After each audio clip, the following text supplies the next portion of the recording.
fortunate to have with us one of the most important voices of the growing worldwide effort to learn the truth about the events of 9/11. Among her other contributions, Barbara Honegger is the visionary artist behind both the Boston Tea Party for 9/11 Truth and the Third Beam, which symbolized Building 7 that she organized in New York City on the 9th anniversary of 9/11. And that has become the icon for architects and engineers for 9/11 Truth, as well as the 9/11 Truth movement worldwide. Barbara is also a national whistleblower. She served as White House policy analyst and special assistant for domestic policy in the Reagan-Bush Sr. administration, where she was the first to resign as a matter of conscience.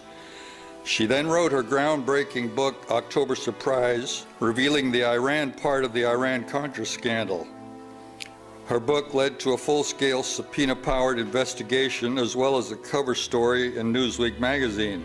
Barbara then worked from 2000 to 2011 as senior military affairs journalist at the Naval Postgraduate School, the premier science, technology, and national affairs graduate research university of the Department of Defense.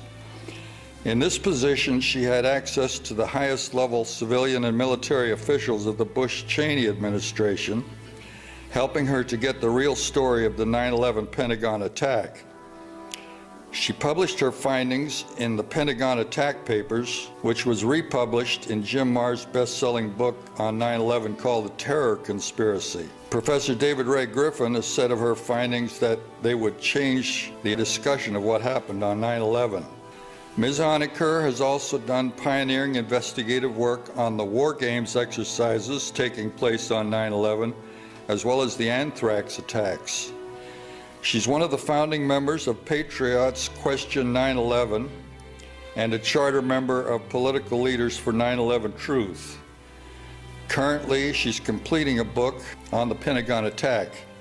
Please welcome Barbara Honegger.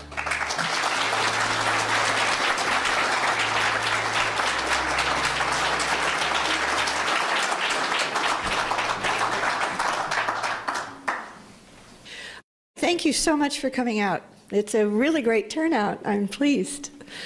It's wonderful to be in Seattle. I've never been in Seattle before. I actually saw Mount Rainier with hardly a cloud on it yesterday.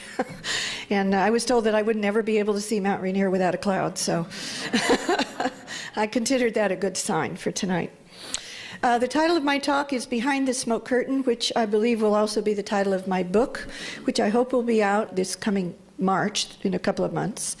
And I'm going to self-publish it, and it will be available on Amazon.com. The alternative title for my talk is, or Everything You Think You Probably Know About the Pentagon Attack Is Wrong. And that would be even for people who have been members of the 9/11 Truth movement for quite a while. I would be interested to know, show of hands if you're not too shy, how many people have already investigated 9/11 or consider yourselves 9/11 Truth people? Oh. About a third of the audience. That's wonderful.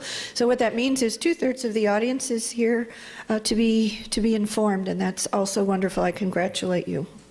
The reason I have this slide up is because for those of you who are members of the 9/11 Truth movement and already believe you know about the Pentagon attack, I wanted to put these next two slides up so that you understand that even though what you're about to hear is not what you think happened at the Pentagon, this presentation, the information in it, has already been seen and reviewed by the world leaders of the 9/11 Truth movement, who have these rather phenomenal feedback about this presentation. So the bottom line is it's safe to open your mind about what you're about to hear. And here's some more amazing work, truly historic. So, what happened at the Pentagon and didn't, and why it matters so terribly much for our future.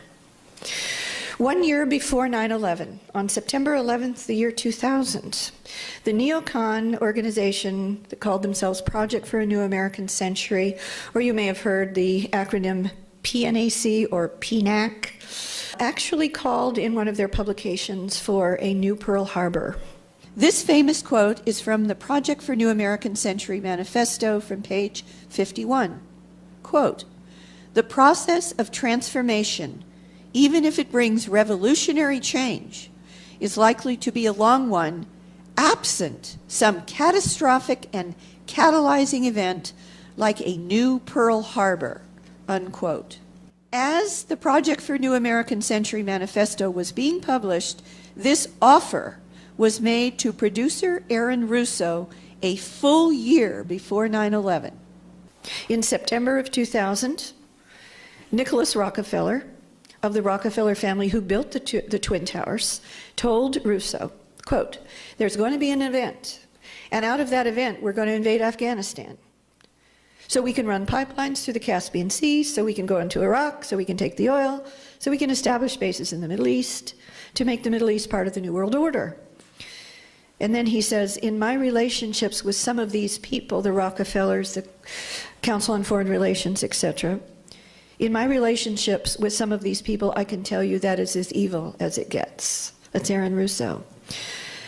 If he joined them, Russo was told, he would, quote, "be spared the police state measures, the domestic surveillance state measures, that would be imposed on the rest of the American public," that means you, "after, quote, the event," unquote, happened. This is a year before 9/11. And you can see this statement by Aaron Russo on a video on the net.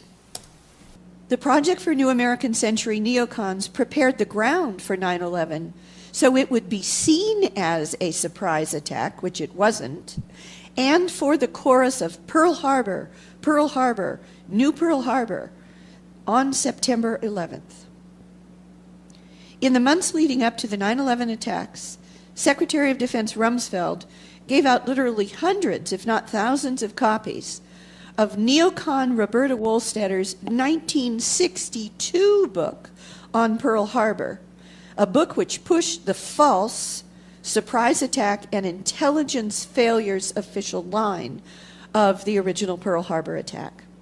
She was the wife of neocon godfather, who was Deputy Secretary of Defense Wolfowitz's personal mentor, Richard Pearl's father-in-law, and Zionist passionate war hawk Albert Wohlstetter. The movie Pearl Harbor hit theaters in late May of 2001, using real Navy ships that were arranged with the Navy by the Navy's man in Hollywood, who was on deck to assure so-called historical accuracy and pyrotechnic special effect. Only an attack on an iconic national military facility, however, could give them their new Pearl Harbor. Just think about it. Even though on 9/11 the World Trade Center attacks were more spectacular, for sure, and they were the first attacks, the World Trade Center Towers 1 and 2, they would have been likely seen, in my opinion, as just a very much bigger World Trade Center 93 or a much bigger Oklahoma City. But both of those attacks had already been handled by the civilian courts. And these people did not want the 9/11 attacks to be viewed as a bigger Oklahoma City or a bigger World Trade Center 93. They wanted them to be viewed as a new Pearl Harbor, which required an attack on something like the iconic military facility at Pearl Harbor, and that iconic military facility was the Pentagon. Only the Pentagon attack made 9/11 into the new Pearl Harbor that the authors of the PNAC manifesto wanted and needed to roll out their global domination agenda. They needed it to claim justification for endless preemptive wars, which we are still in over 11 years later, for their global domination agenda. And most people don't know, point 3, for the creation shortly after 9/11 of the first U.S. mainland combatant command. It's called NORTHCOM. And what that means is, if you recall, that the Bush-Cheney administration very much wanted and said that the entire world, meaning including the mainland United States, your homeland, was now part of the global battlefield. And in order to make it literally a battlefield, they had to, for the first time, create a combatant command over mainland United States called NORTHCOM. It also enabled the new Pearl Harbor attack on the Pentagon, in addition, of course, to the other attacks of 9/11, but it was the key one, is what I'm arguing, enabled the Bush-Cheney administration to bypass on 9/11 and before 9/11, there was joint authority over NORAD's response, over the jets that were so late in responding to all of the attacks on 9/11. Took an hour and 15 minutes, which was absurd. On and before 9/11, the decisions as to NORAD responses were actually the joint authority of the US President and the Canadian Prime Minister. So once NORTHCOM was created, they separated out the decision-making, the unilateral decision-making authority of the US President over those kinds of responses. Also, of course, the 9/11, and in particular, the Pentagon made it into the new Pearl Harbor, justified, they claimed, their domestic surveillance state that we are still within. And they enabled Bush Jr., President George W. Bush, to continually evoke Article 2 of the Constitution, his so-called commander-in-chief powers, which he did, and members of his administration did over and over, repeatedly, to justify violation of our Bill of Rights, of US federal law, of international law, and even Nuremberg principles. Bush even said that it was the Pentagon attack that made it war in his mind. And a new Pearl Harbor. In his memoir, which has been published, his book, and in his speeches after his memoir was published, he said that it was after the World Trade Center 1 hit. He thought it was due to it just being a terrible pilot. That is an accident. He said in print that when he was told of the second hit, presumably we are told when Andrew Card whispered in his ear, "America's under attack," even then he didn't think we were at war. Not per se. He said in his memoirs and his speeches after his memoirs were published that it was with the Pentagon attack that he knew we were at war. And you had to be able to sell to the American public in the world that we were at war in order to justify all these horrendous actions in the name of the 9/11 line. Bush wrote in his diary on September 11th, quote, "The Pearl Harbor of the 21st century took place today," unquote. Because the Pentagon attack had, therefore, to succeed, to affect us being at war, to affect the new Pearl Harbor, and to get their global domination agenda and surveillance state, they couldn't rely upon mere hijackers, no matter who they were, even if there were any. They had to control the operation. And in order to control it, they had to execute it, and only pre-placed explosives, both at the World Trade Center, as David Ray Griffin and Richard Gage and Niels Harrit and Professor Stephen Jones and many others have proven, is the real story at the World Trade Center, both World Trade Centers Towers 1 and 2, with plane approaches and impacts as the mere cover cause, so that it was apparent that the buildings it would be apparent that the buildings came down to the uninitiated because of the planes' impacts and the fires. The same, as you will see from this presentation, is true at the Pentagon. That the real story at the Pentagon is pre-placed inside the building explosives with a plane approach and destruction as the cover cause. To get their new Pearl Harbor, the Project for New American Century neocon signatories, in order to be certain that they had it, they had to steal the 2000 election. And they did that in Florida, where Bush's brother was governor, Jeb Bush. A Project for New American Century signatory. Bush v. Gore was argued by none other than Ted Olson, whose wife Barbara's, we now know, non-existent alleged cell phone calls from the alleged Pentagon plane Flight 77 were the source, the most important source for the claim that the alleged Pentagon plane hijacker story, that there were hijackers on that plane. And without that story, there is zero evidence that Flight 77 even returned east, even if it was Flight 77, as you'll see, that left Dulles Airport to begin with. And the entire official story of the Pentagon attack falls apart. And in case you question that the cell phone calls of Barbara Olson from Flight 77 have been deemed non-existent, that is now the official position of the FBI in the Moussaoui trial of the Pentagon and of American Airlines. It's per David Ray Griffin. Bush planned on being a, quote, war president, unquote, before he even ran for the office of president. He said so. With Bush's election, the Project for New American Century signatories then became the U.S. government. You will see that in the next slide, which I will not be able to read because it goes on in fine print forever, of all the PNAC signatories and participants. There were two levels, signatories and participants, who actually became the United States government.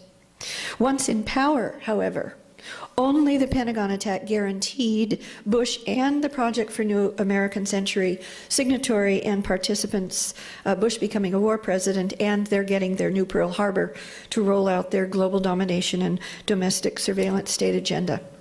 Now, these are just, if you could read this, and this will be in my book, all of this, but following the theft of the 2000 election, and by the way, Bush v. Gore was decided by the Supreme Court completely unconstitutionally, because the Constitution makes explicitly clear that in the case of a contested presidential election, that the House of Representatives makes the decision, not the Supreme Court. So following the theft of the 2000 election, the Project for New American Century Manifesto signatories and participants literally became the U.S. government, uniquely with the motive, means, opportunity, and access to effect their new Pearl Harbor in the attacks of 9/11. And what you can barely see here are, this is name after name after name of the individuals who were PNAC manifesto signatories and participants, and their absolutely top positions in the federal government once the election was stolen. Only the Pentagon attack enabled "We are at war," which you notice this is from immediately after 9/11. This is the National Security Agency, NSA General Zahner, who was the head of their Signals Intelligence Directorate. And they apparently expected something to happen because they whipped out this "We are at war" immediately after the attacks. Zahner was in charge of the NSA unit that surveilled calls to and from, and I put Al-Qaeda in quotes, Al-Qaeda's Global Communications Center in Yemen for a minimum of a year and a half before 9/11. They knew exactly what was coming down. The new Pearl Harbor and war memes were pushed by the mainstream media as the attacks were literally in progress, before either of the towers fell in New York, and they were smoking. This is just one example, but there are dozens. As the attacks were unfolding, the BBC in London began playing clips from Pearl Harbor. Tom Brokaw, NBC Today show, as the attacks were unfolding in New York, said, "There's been a declaration of war by terrorists. This is the most serious attack on the U.S. since Pearl Harbor." Time magazine, in its special September 2001 9/11 issue, said, quote, "What's needed in response to 9/11 is a unifying Pearl Harbor sort of purple American fury, a ruthless indignation that doesn't leak away in just a week or two," unquote. Pearl Harbor was mentioned, war was mentioned by the mainstream media. 9/11 was clearly designed using the original Pearl Harbor attacks as its template. So what did the new Pearl Harbor insider script require the appearance of in the actual execution of the attacks of 9/11? They had to appear to be surprise attacks. They had to appear to be kamikaze pilot attacks, with planes this time used as weapons on buildings instead of ships. Both the original Pearl Harbor and 9/11 attacks were in the morning. There needed to be a critical mass of innocent deaths. The next slide after this one is truly chilling. Condoleezza Rice, the National Security Advisor, and Bush both said immediately after the attacks they just couldn't imagine planes having ever been used as weapons in a kamikaze-like attack. Well, she isn't a historian. And a kamikaze attack triggered U.S. participation in World War II. it is, I simply can't imagine that Condoleezza Rice couldn't imagine. And Condoleezza Rice and Philip Zelikow, who became the executive director of the 9/11 Commission cover-up inquiry, and I put inquiry in quotes, were members of Bush Sr.'s A-team when he was president. They had co-published a book. They served on, as I mentioned, Bush Sr.'s National Security Council together, and Zelikow became her top aide plenipotentiary at the State Department when she moved to the State Department. And Zelikow, not surprisingly, in his own bio, states that he is an expert on creating public myths, you can read that as lies, and maintaining public presumptions about those lies, and call that cover-ups. He, Zelikow, was effectively the sole author of the 9/11 Commission report. He wrote its detailed outline before this so-called investigation even began, and Zelikow authored the Bush Doctrine for Unilateral Preemptive War under Condoleezza Rice at the State Department. I also interviewed Richard Clark, who was the so-called counterterrorism czar in the Bush Jr. Cheney White House. I interviewed him when I was at the Naval Postgraduate School, and he told me in an article that was actually, I published it on a DoD website online, that, quote, the White House approved all major exercise scenarios in advance. Now, the White House can only mean the National Security Council. And or Vice President Cheney. And the National Security Council was headed by Condoleezza Rice, and the counterterrorism czar was Mr. Clark himself. So what does that mean? I was the original researcher who uncovered the reality of and the importance of as the modus operandi for the planning, execution, and cover-up of the real inside perpetrator attack of 9/11, that at the center of that were military exercises that were taking place on the morning of 9/11 itself that were on hijack scenarios. So what we're saying here is that Richard Clark himself, the White House counterterrorism czar before and on 9/11, told me personally, and I have published it on a DoD website, that he and Condoleezza Rice knew of and pre-approved the hijack scenario exercises taking place before and on 9/11. To succeed, the real inside job 9/11 PSYOP required a critical mass of innocent deaths.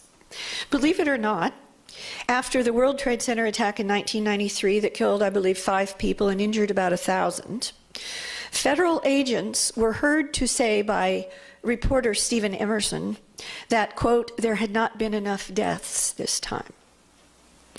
After the 1993 World Trade Center attacks, also, most people don't know this, but the World Trade Center towers' roof doors were locked, ordered locked, by official New York City policy. So that on 9/11, it happened, because of that, that the innocent victims above the impact zones were trapped, terrorized, and killed. They had no way to escape. Except to jump. And even the New York Times published that I believe 105 victims had gotten right up to the door, where in 1993 they were able to go onto the roof, but they were blocked. Also, after the impacts and before the towers fell, dozens of military and civilian helicopters, self-dispatched, wonderful people from the military, started flying towards New York City, intending to rescue survivors from the towers, to risk their lives in their helicopters. They were ordered to go to a nearby military base so that they could not respond. On 9/11, 2 World Trade Center tower attacks, 15 minutes apart, of course, ensured the maximum PSYOP, ensured this maximum live audience for the second World Trade Center hit and the towers collapse. After the 9/11 attacks, Paul Wolfowitz, who was a top signatory and participant in the Project for New American Century manifesto, published exactly a year before 9/11, and was Deputy Secretary of Defense on 9/11, immediately under Donald Rumsfeld at the Pentagon, he actually had this to say about the critical mass of deaths in the 9/11 attacks. This is after 9/11 now. He predicted, before the final numbers were in, that the 9/11 attacks would soon be found to have resulted in a, quote, greater number of American deaths than any single day in U.S. history since the Civil War, more than any single day in World War I and World War II. And that Americans would now be willing to sacrifice their lives in great numbers for the cause of defeating terrorism, the so-called global war on terrorism. And quoted Winston Churchill, quote, America is like a great boiler. Once it gets fired up, the energy it generates is enormous. This was then echoed by Newsweek magazine immediately after, quote, more people were killed by the alleged suicide hijackers last week than the number of American soldiers killed in the entire American Revolution, or at Antietam, the bloodiest one-day battle of the Civil War, or at Pearl Harbor, or on D-Day. And locking the roof doors ensured that. Zbigniew Brzezinski stated the number killed on 9/11 for added effect. Quote, it, meaning 9/11, is more murderous even than Pearl Harbor, and the psychological impact is the same, unquote. But none of any of this would have succeeded without the Pentagon attack. So, proving its official story a lie, as Richard Gage and David Ray Griffin and so many others have proven for the World Trade Center attacks, to prove that the Pentagon attack official story is a lie is so extremely important. So what is the evidence that a 757, which Flight 77, according to the official story, was, did not hit the Pentagon at the alleged impact point, which was in Wedge 1, and I will show you a diagram of the Pentagon in a moment to show you exactly what the official story claims, and did not hit at what the official story says was the alleged impact time of Flight 77, which according to the official story was 9:37 and 46 seconds. So it's almost 9:38. When we prove this, we prove that the official Pentagon story is a lie. First, so what didn't happen at the Pentagon? We're going to go over this very quickly because the meat of my presentation is what I've discovered did happen there. So first, what didn't happen at the Pentagon? Well, what didn't happen at the Pentagon is what the government says happened, is what the 9/11 Commission report says happened, which Professor Griffin has called a 571-page lie, which it is. And the official story at the Pentagon says that Flight 77, a large 757 American Airlines Boeing airliner, hit the Pentagon at column 14, which you see in this photo. And this is actually a photo that was published on the Pentagon's own website. You see their logo up at the left. Immediately after 9/11, at either the first or the second press conference held in the Pentagon itself, right after the attacks.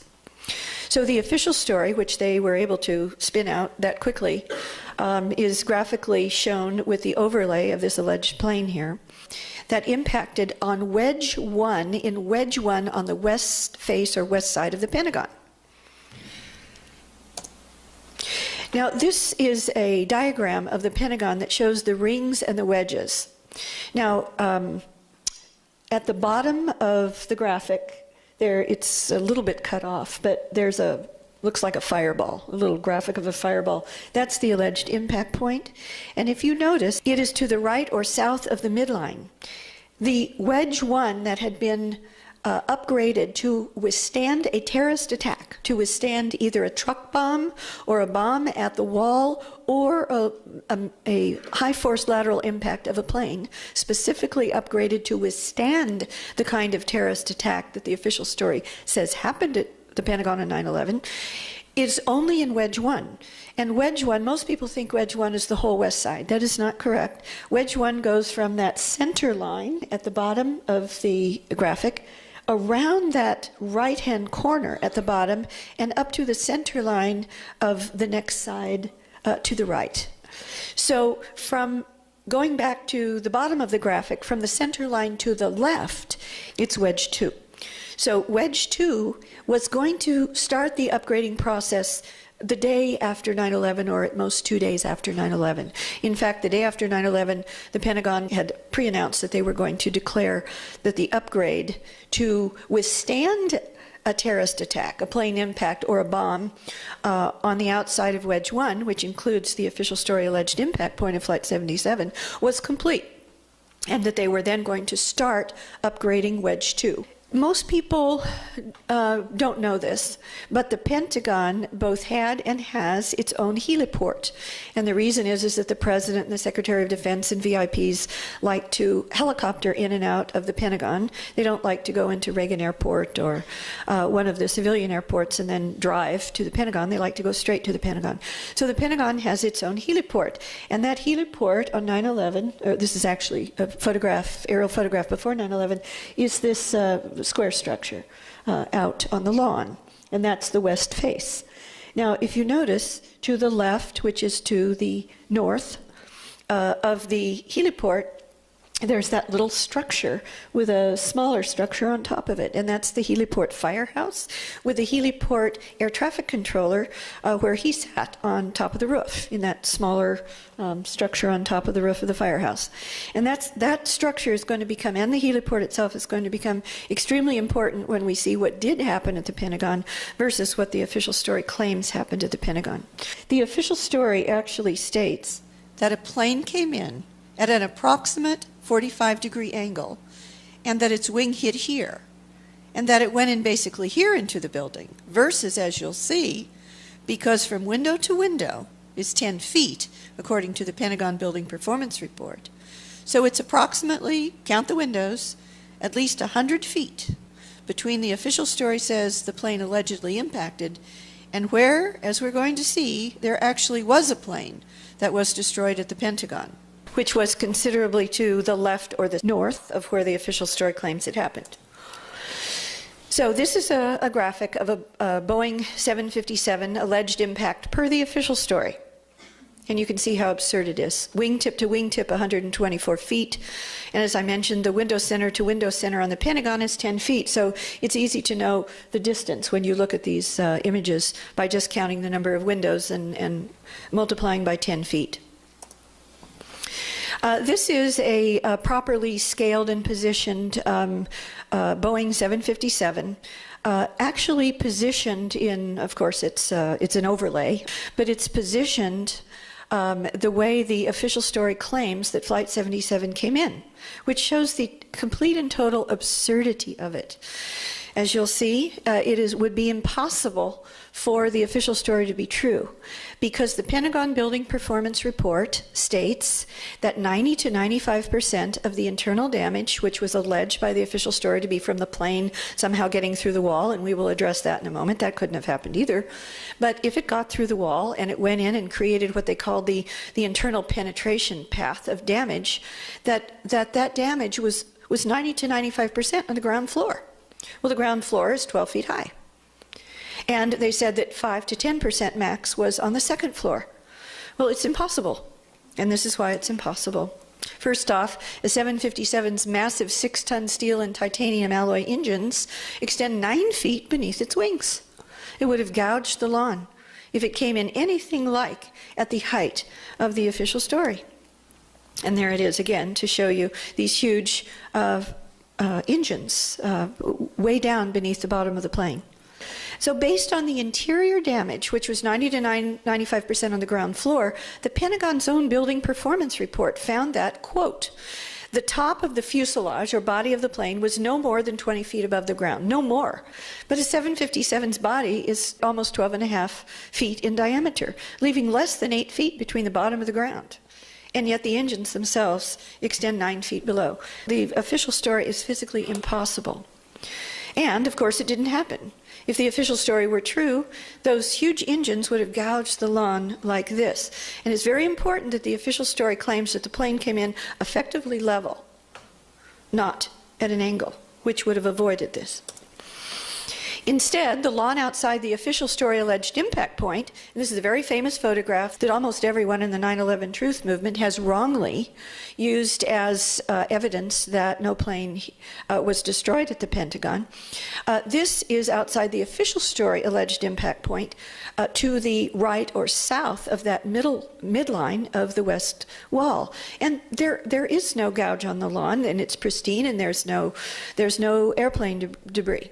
And for this reason, many people in the 9/11 Truth Movement use this photograph and others like it to allegedly prove that there was no plane that was destroyed at the Pentagon, but that's not correct. However, as you'll now see, there is wreckage, and a huge amount of it, just further to the left or north at and around the heliport, which you've now seen, outside the wall's center point, and to the north or left of that, outside of Wedge 2, which wasn't yet upgraded. So this is just to remind you again that you're going to see the damage that I'm about to show you the photographs of is just to the right of that little the firehouse building with the heliport air traffic controls lookout above it. And that's what you're about to see. That's just one example. The lawn off Wedge 2 is anything but pristine. The Pentagon firehouse in this photograph, you can see the top of the firehouse just beyond that fire engine, and that's that firehouse that you saw in the previous photograph. 2 heliport firefighters who were on duty in that little firehouse that morning of 9/11, because, most people don't know this, President Bush, before the attacks, was pre-scheduled to arrive by helicopter at the Pentagon heliport around noon, between noon and 12:30.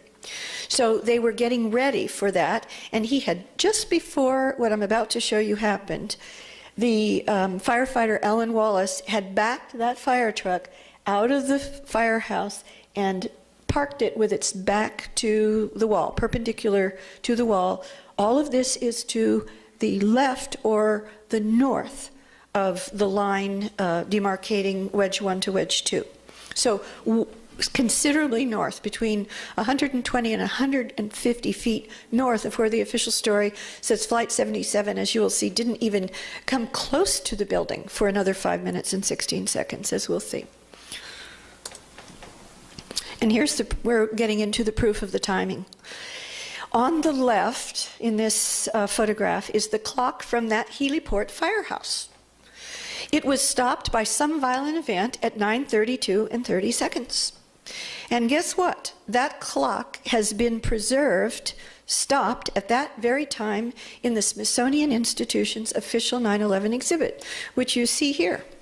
The clock is on the flat table. It's the third object from the left, just to the left of Ted Olson's phone, in which he allegedly received calls from his wife Barbara from the Pentagon plane, which the Pentagon, the FBI, and American Airlines all say that it's a lie that that phone was ever used to talk to his wife. So the burning question before us, and this was the question I asked myself over this past year: what violent event, because it had to be a violent event of some kind, at or near the heliport, where heliport firefighter Alan Wallace had just backed one of the heliport fire trucks out in preparation for President Bush's expected arrival. What was it that stopped the heliport firehouse clock at 9:32 and 30 seconds? Especially when the official story claims that Flight 77 was miles and miles still outside of Washington, D.C., and wouldn't even approach the building for 5 minutes and 16 more seconds at almost 9:38, technically at 9:37 and 46 seconds. What stopped the heliport clock? Multiple witnesses state that at 9:32 and 30 seconds, now they don't give the time, you infer that from the combination of the converging evidence of the witnesses' testimony that I'm giving you now and the stop clock at the heliport. Multiple witnesses, including those 2 firefighters from the heliport firehouse itself, state that a white low-flying plane, and if it's a white plane, it cannot be any American Airlines civilian airliner, which are polished aluminum, so they're silvery. They're definitely not seen as white. But all these witnesses were very clear that it was a white low-flying plane approached the Pentagon on a south path. In other words, south of that center line, to the right of that center line, coming in at a diagonal, a South of Navy Annex path, and hit, dragged, or scraped. As you'll see, they used those different words, but for the same event. Hit, dragged, scraped its left wing at or near the helipad, just before bursting into an immense fireball. And as I mentioned, as American Airlines bodies are polished silvery aluminum, this plane simply could not have been Flight 77, an American Airlines polished aluminum body. Witness Jim Sutherland saw a white twin-engine plane with multicolored horizontal stripes flying an estimated 50 feet, he believed, above I-395 in an almost straight-line approach towards the building on the south path.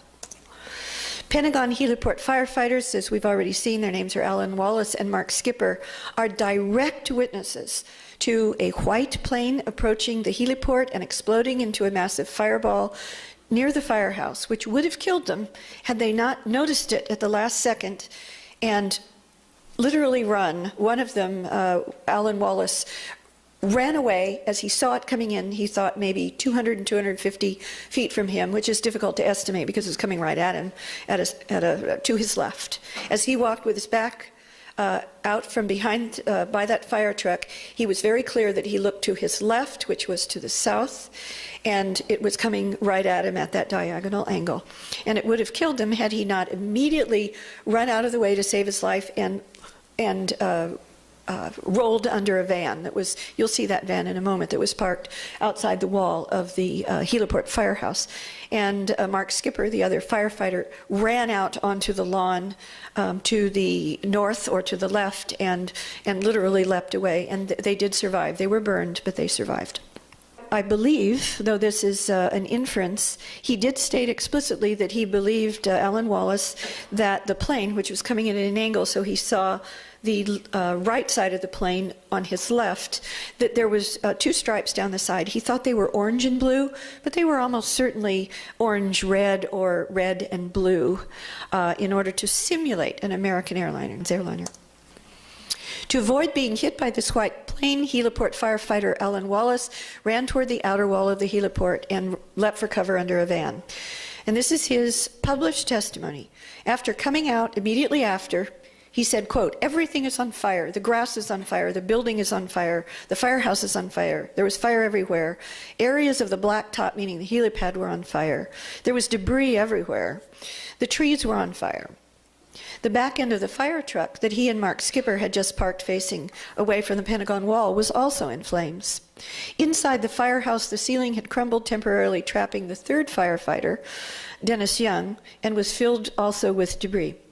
The official Pentagon report, called Pentagon 9/11, actually states that the fireball may have even gone into the still open firehouse door, out of which Wallace had just backed out the fire truck, or moved the fire truck out. Multiple witnesses saw the planes, this white plane's left wing hit, scrape, or drag on the helipad just before it burst into a fireball. These are just some of the testimonies. Quote, "The left wing of the plane touched the ground by the helicopter pad. The left wing dipped and scraped the helicopter area. The left wing touched the helipad." These are all separate witnesses. "The plane dragged its left wing along the ground. It looked like it hit the helicopter pad, then skipped up. The plane caught an edge of its left wing on the ground. There is a helicopter pad right in front of the side of the Pentagon. The left wing touched there." After the fireball, there was suddenly what one witness called literally millions of small pieces of debris, which I think that the evidence shows is this wreckage of this plane, pieces at and around the Pentagon heliport. Now, this is anything but a pristine lawn. This is also well to the north, between 120 and 150 feet north or to the left of the alleged impact point of Flight 77, further south. The debris, according to witnesses, also rained onto I-27, which is to the right, perpendicular to the wall, out, with some even, according to witnesses, falling on the north side of the Pentagon and on the Fort Myer walking trail. This is completely different from the official account. One of the witnesses, Penny Eglis, claimed that she also saw a white, she was very certain, white, low-flying, south-approaching plane, the above piece from which, she said, actually fell through her car's sunroof. The inside surface of this piece of evidence is dark red, which is nothing at all like the light green on the inner surface of the body of civilian airliners like American Airlines 757s. It looks like a kind of graphite material, which may actually be similar or identical to the material used to stealth military planes. Former NSA, National Security Agency, and military electronics expert Dennis Semino has told me that he believes this piece is from the wing or stabilizer of a fiberglass drone that was shaped and painted to simulate an American Airlines plane, and that the fiberglass would shatter upon impact into these many pieces that you actually see. Here's another photograph, firemen walking off the edge of the helipad towards the Pentagon wall. Some of the witnesses actually referred to this debris wreckage as like confetti. There were some large pieces, however. Workers walking over the wreckage between the helipad and the Pentagon wall. The closer you get to the wall, the more of this wreckage debris there is. This is a very important photograph. It's looking south towards the E-rings collapse zone. So you can see where the wall has collapsed over the alleged impact point of Flight 77, much further south. And the Pentagon firehouse is then to the left off the edge of the photo. So you're looking at something in the middle now between the firehouse on the left and the alleged impact point of Flight 77 on the right. And if it's not too difficult to see where the pristine lawn begins. So the pristine lawn, you saw in that earlier photograph that members of the 9/11 Truth Movement have been for 10 years or more citing as proof that there was no plane destruction at the Pentagon, is way off to the south. And all of this destruction that they don't show you for whatever reason, inadvertent or otherwise, is further north. And here's more confetti-like wreckage in the distance beyond this large piece. There are some large pieces, which itself is right next to the helipad. And this is incredible. When I discovered this past year, it was quite a shock. There was not just a white plane that came in on a south path, a diagonal south path, at 9:32 and 30 seconds, and was destroyed there in some way without, I believe, hitting the wall, because there is no evidence that it actually hit the wall. It was somehow destroyed, and we're about to see how I believe it was destroyed without hitting the wall a split second later. There was not just a white plane there. At the helipad, there was also a helicopter, a military helicopter at the helipad. It had arrived at the helipad 4 minutes and 42 seconds just before this white plane flew in and exploded in a fireball. And this is amazing. Lifted off only 3 seconds before the white plane exploded exactly there. And how do we know that? We know that from this record. This is the record from the Reagan National Airport for the MC, and that, I believe, stands for a Marine Corps MC helicopter at the Pentagon heliport, showing its arrival. And because this was by radar from Reagan Airport, the arrival meant it had descended below the radar floor, which was about 100 feet, and that was at 9:27 and 51 seconds, and it then returned above 100 feet to radar visibility at 9:32 and 33 seconds. And we saw that the Pentagon clock, the Pentagon heliport clock, firehouse clock, was stopped only 3 seconds before that, at 9:32 and 30 seconds. So I believe, although it is an inference, that that helicopter somehow destroyed that plane. As we will see in more detail at the end of this presentation, where we get into the evidence for who planned and oversaw the real insider plot of 9/11, I do not believe it is a mere coincidence that the defense contractor company of the Pentagon's own chief financial officer on 9/11, Dov Zakheim, was the manufacturer of a special proprietary system for remote controlling drone aircraft and for destroying drones that were used in military exercises at the terminal phase of those exercises. The near simultaneity of the helicopter liftoff, within seconds, literally, it had to take a few seconds to get up so that it would avoid being hit by the plane itself, and then could have destroyed the plane by a missile. Or by an onboard system like that designed by Pentagon Comptroller Dov Zakheim's company for destroying military exercise drones in their terminal phase, that is, in this case, just before the drone at the Pentagon on 9/11 would have otherwise hit the wall. That's speculation, but the plane was then destroyed. but it is more than telling that System Planning Corporation, or SPC, designs, manufactures, and distributes highly sophisticated technology that enables an operator to fly by remote control as many as 8 different airborne vehicles at the same time from one position either on the ground or airborne. System Planning Corporation markets the technology to take over the controls of an airborne vehicle already in flight. For example, the flight termination system technology could hijack hijackers and bring the plane down safely. The flight termination system can be used in conjunction with the CTS technology that can control up to 8 airborne vehicles simultaneously. The possibility of nefarious use of these brilliant technologies developed and deployed by Systems Planning Corporation certainly deserves careful consideration in any full and impartial investigation of what actually took place on 9/11. And the helicopter then did lift off. It was not destroyed. In fact, naval historian John Sherwood told Pentagon eyewitness Jeffrey Mark Parsons, an extremely important Pentagon witness, that a helicopter had been sent to the Pentagon, quote, by the White House itself, which would almost certainly, if true, mean that it was sent by either Vice President Cheney or the Secret Service. Quote, this is still from the naval historian John Sherwood, quote, to prevent the plane from going into the Pentagon.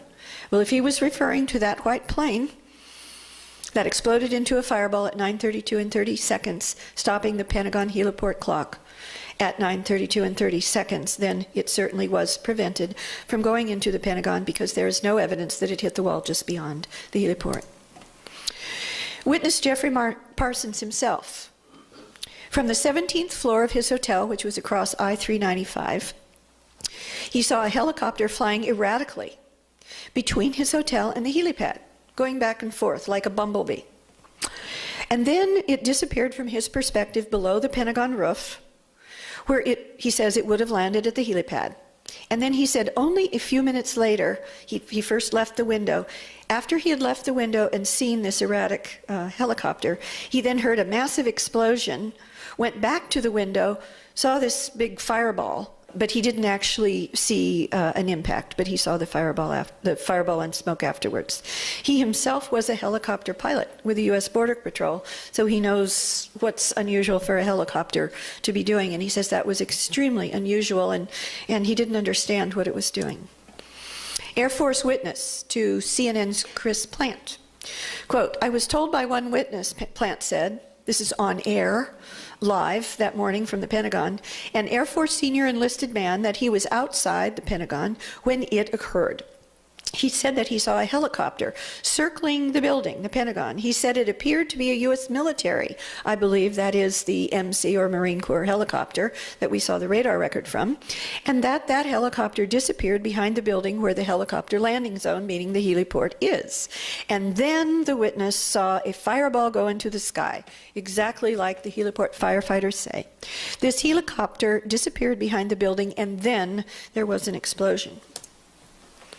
The near simultaneity of the liftoff of the helicopter and the explosion explains why this witness and many others, whose vantage points only allowed them to see the helicopter and not also the plane come in, like the heliport firefighters, led to erroneous early reports that the Pentagon had actually been attacked by a helicopter. In fact, Vice President Cheney said that himself to Reuters. And all this happened at 9:32 and 30 seconds, which is more than 5 minutes, 5 minutes and 16 seconds before the official story says Flight 77 was anywhere close to Washington, D.C. So, for those of you who are 9/11 truth aficionados, I'm going to answer this question I'm always asked. Well, what about the Citizens Investigation Team, or CIT, Northside witnesses? I honor those witnesses. I, however, do not believe that the interpretation of what the witnesses said by the Citizens Investigation Team is correct. I think it is very incorrect. Why? As there is no evidence of any plane destruction other than the white plane that exploded near the heliport at 9:32 and 30 seconds, if the plane that a dozen or so witnesses saw approach to the north of the centerline, to the north of the CITGO gas station, which is on that center line, and to the north of the Navy Annex, which is on that centerline. If that plane flew over, which many 9/11 researchers believe, falsely believe, it cannot be the white plane, which was destroyed. It didn't fly over the building. It was destroyed if it was the white plane. So it would have to have been either a different second plane, or the white plane could have come around twice. As these north side witnesses who were interviewed by the Citizens Investigation Team, however, themselves did not believe that plane that they saw flew over. They believed it did hit because they heard this huge explosion just after seeing it. And given their experiences, the plane that they saw coming in on what's called a north path would have to have approached near simultaneously with the white plane. Basically, two planes coming in from different directions at the same time, effectively. And the plane that the CIT claims went through the fireball would have gone through the fireball of the white plane being destroyed near the heliport. Or the plane that the north side witnesses saw could have been the official story plane that the official story claims came in at 9:37 and 46 seconds.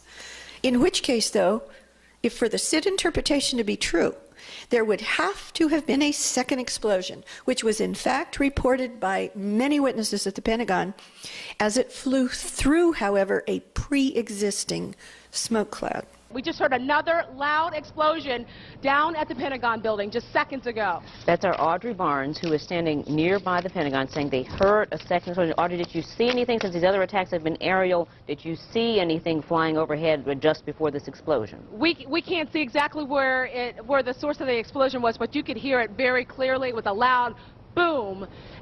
Now that's just for 9/11 aficionados. Now back to what the official story says happened but did not.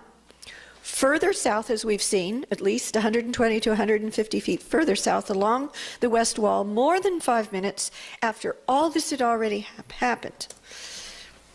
This is again the official story lie from the Pentagon's own press conference right after the attacks. Now, this is further proof that the official story simply cannot be true. Immediately adjacent to the official story alleged impact point, to the right or south of that midline, way south of the heliport, the official story says that Flight 77, a large Boeing 757, hit at effectively ground level, 90 to 95% of the damage in the ground floor, which is only 12 feet tall, to the ceiling, at column 14. So where you see the large circle of the fuselage is centered on column 14. And just to the right, you can see the columns numbered, 15, 16, 17, 18, off to the right or to the south. Well, you will notice that where the right engine, that smaller circle is over what's left of an external column that is bowed out, as are all of them. They're not bowed in, as they would be if impacted from a massive object from the outside, especially a 6-ton titanium and steel engine, which they didn't find at the Pentagon, by the way, at all. Some official spokesman actually claimed it was vaporized, which is absurd. So it's impossible. These columns are bowed out to the right of the alleged impact point of the center line of the fuselage of the alleged Flight 77 impact. And then there were also these large spools that were in front. And these spools are 6 feet high, and they were not bowed over right in front of where they claim that the plane hit. And then this is a photograph to the left of the alleged impact point, which is at that red dot. And it's a little bit more difficult to see in this, but what's remaining of the columns on the outer columns of the west wedge are actually bowed out also to the left of where the official story says the center nose of the fuselage hit. Okay, and then also a ground effect. This is all the evidence that the official story, in addition to what I've uncovered, is what actually did happen, that the official story did not happen as the government says it did. The ground effect makes a 757 impact into the first floor effectively level, the official story says, at speed aerodynamically impossible. It is physically impossible. Under these conditions, the plane could not get closer, according to pilots and aerodynamic experts, to the ground any closer than one wing length, or approximately 56 feet, which would put it between about what you see here, the 4th and 5th floors up. And yet the official Pentagon building performance report said 90 to 95% of the damage was in the ground floor, which is only 12 feet to the ceiling. And this is a graphic representation of the ground effect because of these high-pressure vortices that happen under the wings as it approaches the ground at high speed. The official story trajectory at the claimed speed is thus impossible. Now, these are quotes from Air Force and commercial airline pilot Russ Wittenberg. It is totally impossible, the official story. A 757 could not possibly have been flown at those speeds without going into a high-speed stall to begin with. The airplane won't go that fast when you start pulling those high-G maneuvers. That plane would have fallen out of the sky at what the official story claims. And certified Navy Top Gun pilot Ralph Kolstad, whom I have interviewed, with over 26,000 flight hours, including 6,000 in Boeing 757s, like American Airlines Flight 77 was, including the physical plane that flew as Flight 77 allegedly that day. He states, "I could not have flown it the way the official story flight path was described. I was a Navy fighter pilot and an air combat instructor and have experience flying at low altitude, high speed aircraft." In other words, exactly what the official story claims. "I could not have done what these alleged beginner hijackers allegedly did. Something about the official story stinks to high heaven." Now, the official story also claims that Flight 77, a large Boeing 757, coming in very low at approximately 540 to 560 miles per hour, hit 5 light poles in a row, there they are, without exploding. But a 757 could not have hit 1 light pole, according to an expert I'm about to quote for you, let alone 5 in a row, and even made it to the wall without exploding. Why? Because the official story means that a 757, Flight 77 or otherwise, would had to have had still 11,250 gallons of flammable jet fuel in its wing tanks. Most people don't know, I certainly didn't until I did this research, that the largest, or 2 of the large, almost as large as the center fuselage tank. This is a graphic from Boeing's own website of its 757 200 series, which is what Flight 77 was. And this is flammable material, the jet fuel that is located in the 2 wing tanks, including tanks off to the way tips. And experts have told me, including Ralph Kolstad, who flew this very plane, he was very clear that the fuel in the center or fuselage body tank is used up first. And the official story says that Flight 77 or a 757 went out and turned around and came back. And before it hit the Pentagon, it was only out for an hour and 17 minutes. And it would have used the fuel from the center fuselage tank. And the tanks in the wings would have been flying fuel bombs. And the official story says that the leading edge of those 2 wings that are filled still with fuel, according to the official story, hit 5 240-pound light poles like this in a row. When the impact, I found this wonderful image of a single flying bird does this to a wing. And here's an example of what a single flying goose does to the lightweight carbon fiber nose of a plane. And as I mentioned, I interviewed Ralph Kolstad, the Top Gun Navy pilot who flew the physical plane that was Flight 77 on 9/11. He said, if a 757 hit a light pole going at that high speed, it would rip open the wing, rip open the fuel tank in the wing. That wing would erupt into flames. The wings and probably the entire plane with it would have been destroyed before it could ever get to the building. When a leading edge of a wing of this jet hit just a single light pole, it sheared the wing entirely off. spilled jet fuel and wreckage over 100 feet, and crashed the plane to the ground. When the same thing happened to a large airliner, now that plane was smaller than a 757, but when the same kind of thing happened to a large airliner like Flight 77, which was in Detroit in 1987, 18 feet sheared off the left wing, which is the one that hit the light pole, when it hit 2 light poles, going at only 222 miles per hour, which was less than half the reported 540 to 560 miles per hour that Flight 77 was allegedly going when it allegedly hit 5 light poles in a row. And no wings or large wing pieces like this were found anywhere at or in the Pentagon. And even if Flight 77 or any large airliner had gotten through the light pole and tall 6-foot-high spools obstacle course, a plane couldn't have penetrated, I do not believe, the evidence shows, the newly hardened outer wall of the Pentagon. Wedge 1's outer wall, which you see a graphic to the right from the Pentagon Building Performance Report, how the wall had been hardened after the Oklahoma City bombings. The Pentagon decided that they wanted to harden all of its outer walls to prevent that kind of an attack on the Pentagon. And Wedge 1's outer wall, which includes where the official story says Flight 77 allegedly hit, had just been newly hardened to withstand terrorist attacks, specifically the kind that the official story says happened on 9/11. Now this very much parallels, doesn't it, the World Trade Centers?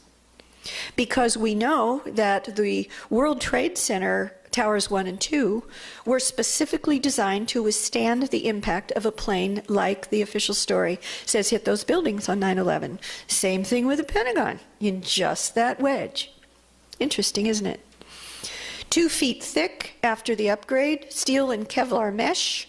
So the entire wall was like a huge bomb and plane-proof vest.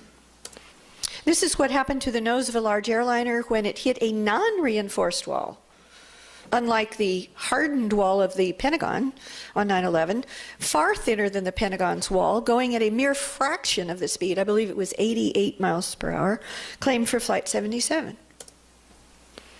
To summarize this part, the official story at the Pentagon on 9/11 claims that after striking 5 light poles in a row, the leading edge of the wings, and somehow making it through the newly hardened wall that was specifically re-engineered to withstand just such a terrorist attack as at the World Trade Center, without its full wing fuel tanks exploding, which Ralph Kolstad said would have happened, a 757, according to the official story, then finally did explode, but only after it was almost entirely inside the building.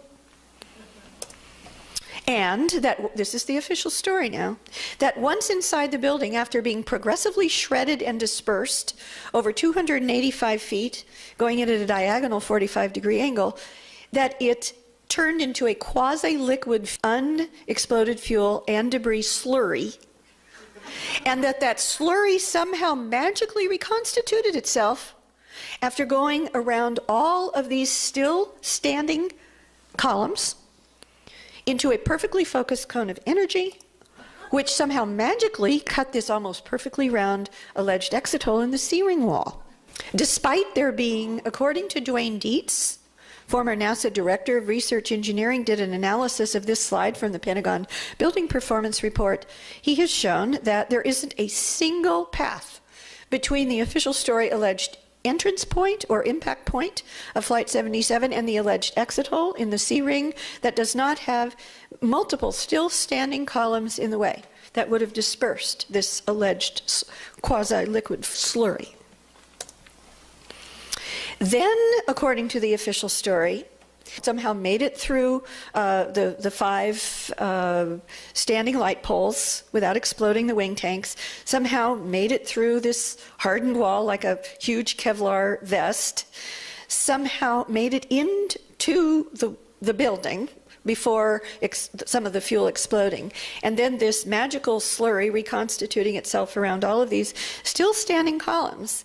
And then after all of that, the official story actually alleges, and this is from the Pentagon Building Performance Report again, that, believe it or not, 30 Flight 77 passenger bodies and remains were found beyond the C-ring exit hole. in the AE drive between the C and the B ring being further in towards the center than even the C ring. And by an amazing coincidence, this is a side note, but I think an important one because it talks to the passengers. By an amazing coincidence, in the Pentagon rubble, the official story claims that there just happened to have been found 5 unidentified body remains that the government presumes were the hijackers. But that happens to be the very same number, 5, that the government claims were unidentifiable remains that it assumes are not the hijackers, which, just to be sure that no one could ever be sure that they were one and the same, they re-incinerated and dumped into a landfill. According to the Pentagon's own spokesman, there weren't any victims, however, or any plane parts outside the C-ring exit hole at all.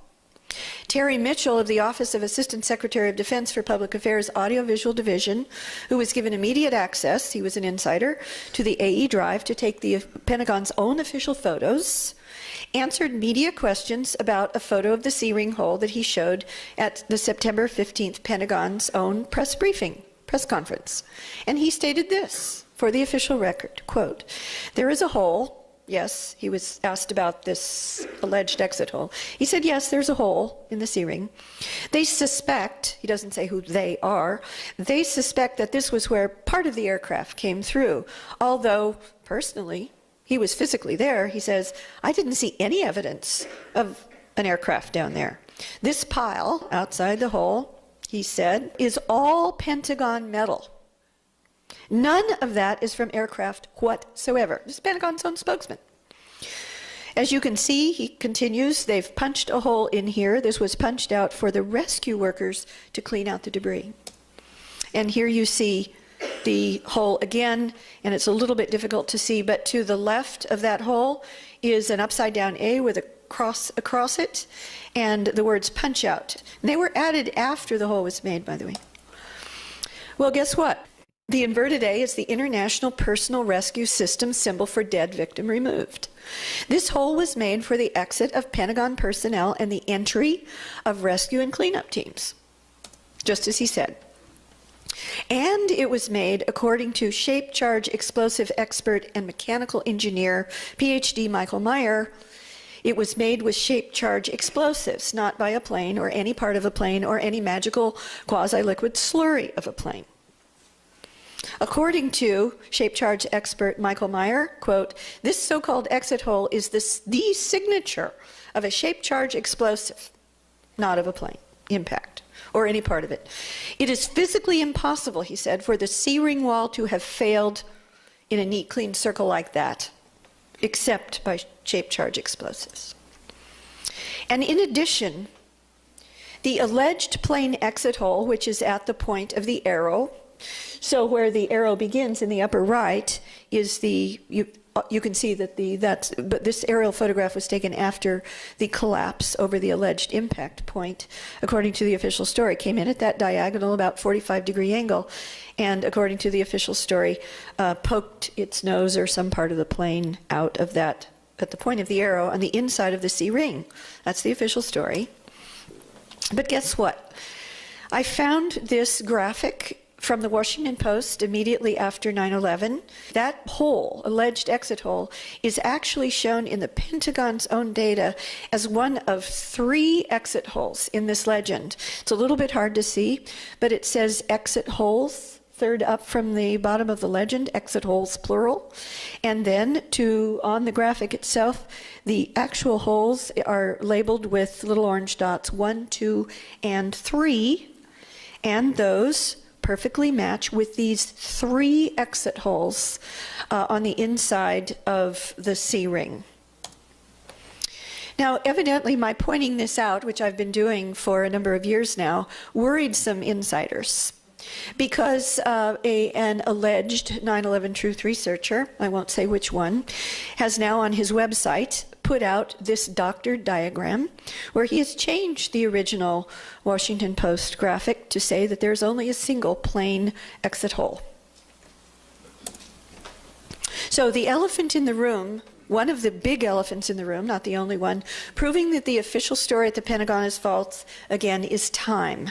Because we remember that the Pentagon heliport firehouse clock was stopped by the violent event there at 9:32 and 30 seconds versus the official story alleged impact time of Flight 77 of 5 minutes and 16 seconds later at almost 9:38. The official story is not only wrong, in addition, about the time of the Pentagon attack, which it claims was 9:37 and 46 seconds, but is hiding the real time of the attack for obvious reasons. Interestingly, after the attack, the Army did not know the time. The Army itself was trying to figure out when its building was attacked, let alone how. And so they asked seismologists to check the 5 closest seismic readout stations for any indication of the time of impact, as had been done for the World Trade Center towers, and Pennsylvania for that matter. And guess what? They found no above-noise seismic signal at all for the official Pentagon alleged impact time. None. Zero. There was no impact signal at the Flight 77 alleged impact time at all.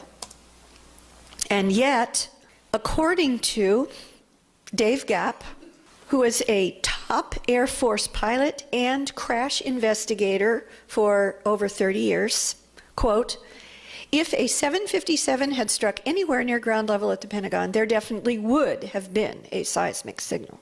Air Force Lieutenant Colonel Dave Gapp, retired, 30-year veteran senior aircraft crash investigator, and who was chief of master air attack planning for both the Iraq and Afghanistan wars. Now, this is one of the frames from the famous 5 frames that were taken from one of the 2 Pentagon security cameras outside the West Wall. And if you'll note that on the bottom left of this one of the famous 5 frames is September 12th, not September 11th. And if you'll notice, the time is 5:37 p.m. All right?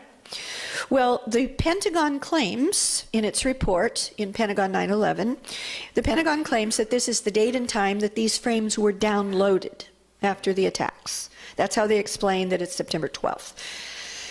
If so, however, because all security cameras have digital time records or they would be useless. If so, the original date and timestamps have been removed before they were made public.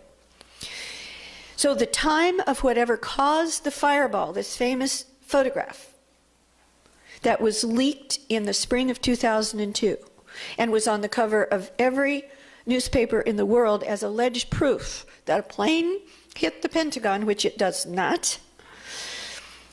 The time of whatever caused that fireball is being actively hidden by the Pentagon and the FBI. It is obviously not at the official story alleged time of 9:37 and 46 seconds.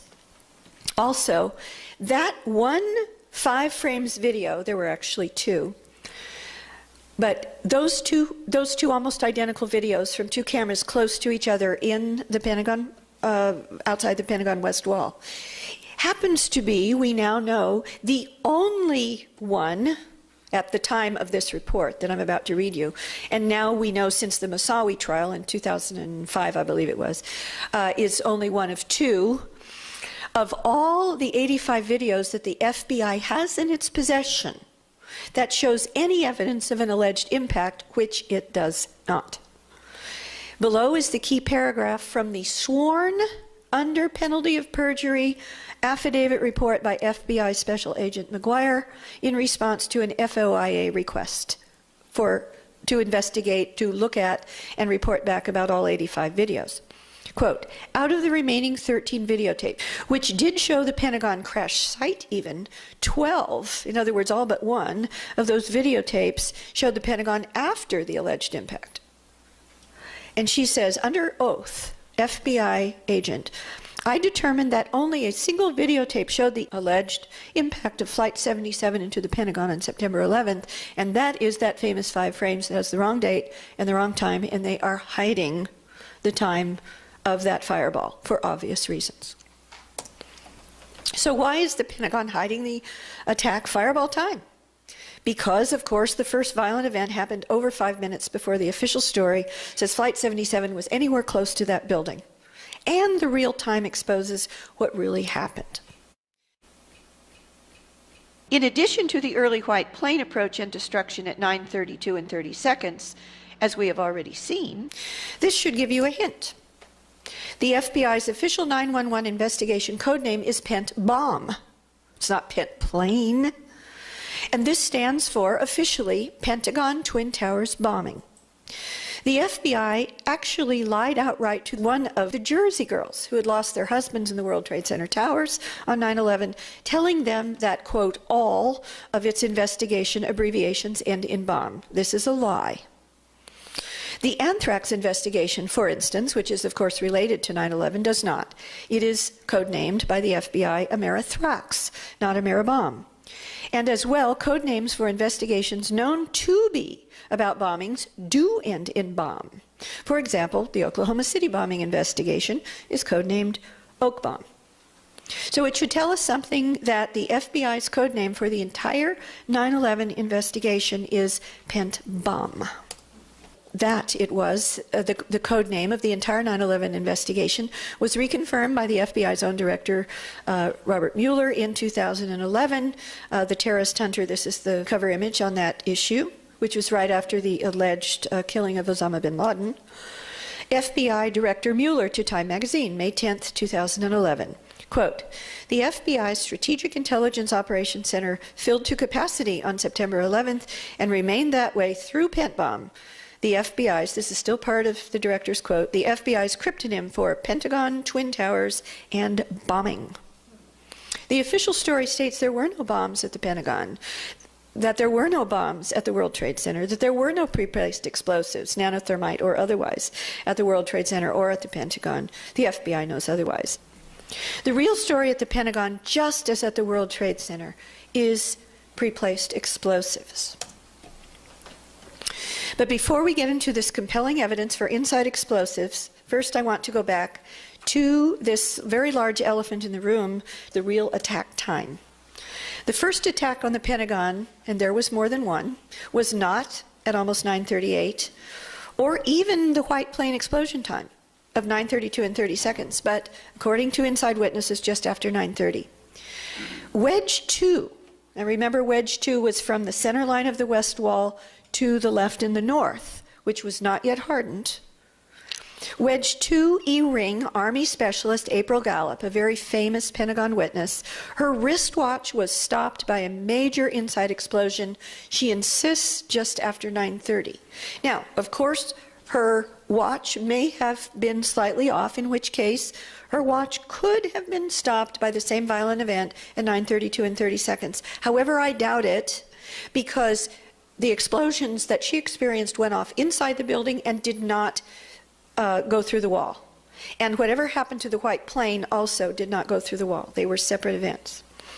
And she claims also that this major inside explosion just after 9:30 happened as she hit the on button on her computer. And she was also far from the Wedge 1 alleged impact point, much further to the left or the north in Wedge 2. Also, when I looked at the early times of reports from presumably Pentagon sources themselves as to when the attack on the Pentagon happened, they were all, quote, about 9:30 a.m., about 9:30, USA Today, Reuters, New York Times, Frederick Freelance Star, U.S. News and World Report. And as time went by and as the official lie solidified, the times got later and later and later until the Pentagon finally settled and the 9/11 Commission report, Big Lie, settled on almost 9:38. Official testimony and records of the real early time of the Pentagon attack. White House counsel, later Attorney General Alberto Gonzales himself, stated in an official taped Navy lecture, and I have the tape, quote, the Pentagon was attacked at 9:32. The FAA official timeline says the Pentagon was attacked at 9:32. Denmark's about-to-be foreign minister, Per Stig Møller, says the Pentagon was attacked at between 9:32 and 9:34. If the Pentagon was really attacked, not at almost 9:38, but at a little bit after 9/32, you would expect major official reactions by the Bush-Cheney administration to happen immediately after the Pentagon attack. And that is true. There was an E-4B command and control plane circling over Washington, D.C. at 9:30. And then the Pentagon explosion happened. And then a White House evacuation happened, while presumed Flight 77 was still miles and miles from Washington. The Pentagon attack triggered the White House and other federal building evacuations, which happened just after 9/32. Quote, Newsweek, at about 9:30 a.m., Secret Service men told staffers leaving, that is evacuating the White House West Wing, to run, not walk as far away as possible. Washington Post online version on the day of the attack, September 11th itself, the crash at the Pentagon triggered immediate security steps in the Washington area, including evacuation of the West Wing of the White House. It was the Pentagon attack that caused all of officialdom to finally act as if they were really being attacked, not the World Trade Center attacks. It's amazing. The approximately 9/32 Pentagon attack also finally triggered the Secret Service to remove Bush from the Florida classroom. Remember, he just kept sitting there? I was watching in a split screen with Bush continuing to look at the kids reading the book on a pet goat, while on the other, innocent Americans were jumping to their deaths from the Twin Towers. After inexplicitly allowing President Bush to sit for 8 to 9 minutes in a Florida classroom, after he had already been told, according to him and Andrew Card, but we have to take their word for it, don't we, that the second World Trade Center tower had been hit and that, quote, America is under attack, Card allegedly told him in his ear, the Secret Service finally acted as if the ongoing attacks were a true emergency, but only after the Pentagon was attacked at the actual time of the attack that I'm telling you about, 9:32 and 30 seconds. Only then did they whisk Bush out of the Florida classroom. And at approximately 9:32, taking him to his limousine, which left at 9:35. In response to the actual approximate 9:32 Pentagon attack, Andrews Air Force Base went on alert, quote, between 9:30 and 9:35. Official story says Flight 77 didn't even hit the building till almost 9:38. The offer of interceptors to the Secret Service by Major Daniel Kane of Andrews Air Force Base came immediately after World Trade Center 2 was hit, was initially declined. But the Secret Service suddenly changed its mind right after the Pentagon at 9:33. White plane explodes there at 9:30 seconds earlier. At 9:33, Langley Air Force Base interceptor pilot Dean Ekman received a shoot-down order for any planes coming within 30 miles of Washington, right after the explosion of a plane at the Pentagon. And I believe that was also after inside explosions that already happened near April Gallup's desk at about 9:30. Even in New York City, where 2 attacks on the World Trade Center towers had already happened and not yet caused a shutdown of the New York Stock Exchange. The exchange was finally shut down, according to the New York Times, at 9:32, which is a shorthand for right after 9:32 and 30 seconds. Firefighters were at the Pentagon fighting fires before the official story, almost 9:38 alleged impact time of Flight 77.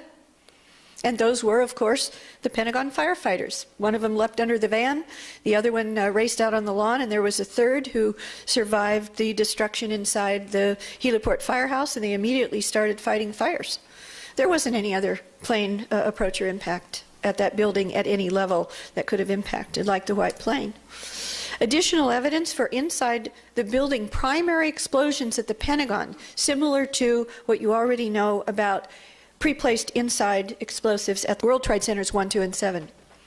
Evidence that the Wedge 1 collapse, Wedge 1 again the official story place of the alleged impact of Flight 77, evidence of the Wedge 1 collapse over the alleged plane penetration damage path on the inside of the building was in fact due to explosives. I'm about to give you that evidence, including possibly thermite.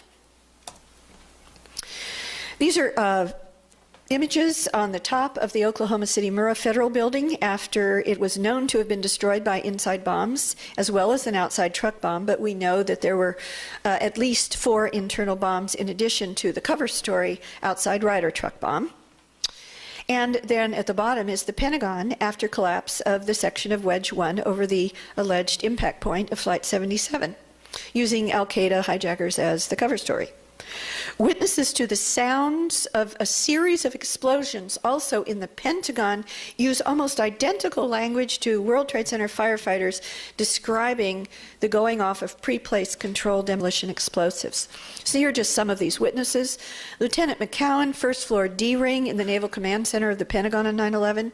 Quote, "It sounded like a series of explosions going off, a series of bombs exploding, similar to like firecrackers when you light them and you just get that series going off." Again, identical language to the description of firefighters from the Naudet brothers video of the World Trade Center saying they went off like firecrackers coming down. It was like, was if they had detonated, as if they were planned to take down a building. Boom, boom, boom, boom, boom, boom, boom. And it just started going pop. It just started going boom, boom, boom, boom, boom. And he goes, "How fast?" I go, "Like firecrackers." Lieutenant Colonel Thurman, second floor D-ring of the Pentagon on 9/11. To me, it didn't seem like a plane. To me, it seemed like it was a bomb. Being in the military, I've been around grenade and artillery explosions. In other words, he's been around bombs. It was a 2-part explosion to me. It seemed like there was a percussion blast that blew me kind of backwards in my cubicle to the side, and then it seemed as if a massive explosion went off at the same time. This graphic, which is a little bit difficult to see, shows the explosion that McCowan and Thurman experienced. This is from the Pentagon Building Performance Report.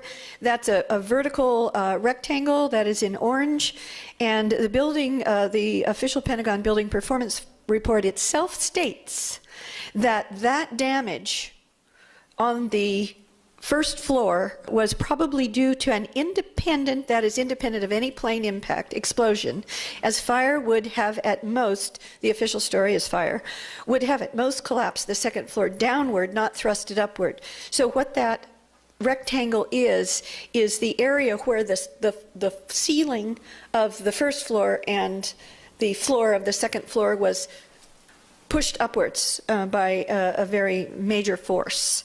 And it could not have been due to a lateral plane impact. Which probably means that this famous photograph at the Pentagon wall is of that explosion. Why? If you notice that this fireball in the center of the wall, which may or may not be the same fireball seen in that famous 5 frames, but this looks like the white, yellow hot of a thermite explosion to me. Whether it is or not remains to be seen, but if you notice, there are 2 separate sources of smoke. To the right, or which is to the south, is the major billowing black smoke cloud that everybody knows about. But there's a second one to the left, which is at the heliport, and they are separate. And neither of those smoke clouds are coming from that fiery point. Now compare what you just saw at the Pentagon to the explosion of a plane hitting a cement wall. It's nothing like it. There's no pulverized cement debris. Instead, as we are going to see, that the Pentagon wall at that point turned to mush. So I have to ask myself, was thermite placed somewhere at or around the columns of the so-called plane penetration path on the inside of the Pentagon? An autopsy of the concrete of the destroyed and damaged support columns on the inside of the Pentagon in the alleged internal penetration path of Flight 77 in the E-ring showed the effect of intense, concentrated, and prolonged heat that, according to the experts who analyzed it, turned some of the concrete literally to mush. And that mush had a reddish and orange tinge due, according to them, to their report, to the presence of iron. Now, we know from the analysis of Niels Harrit and Richard Gage and others at the World Trade Center, both sudden intense heat, like you saw in that fireball, that white, yellow hot fireball at the Pentagon wall, and the resultant molten iron are signatures of the reaction of thermite on steel. This is a photograph from the Pentagon Building Performance Report of what's inside the columns of the west wedge. These are reinforced steel supports. In fact, a massive explosion happened at just the time of the collapse of the outer wall over the alleged plane impact point, which is yet further evidence that another internal explosion caused that collapse. This is a live video clip from the Pentagon that morning. Note the time on the clip of 10:10 a.m.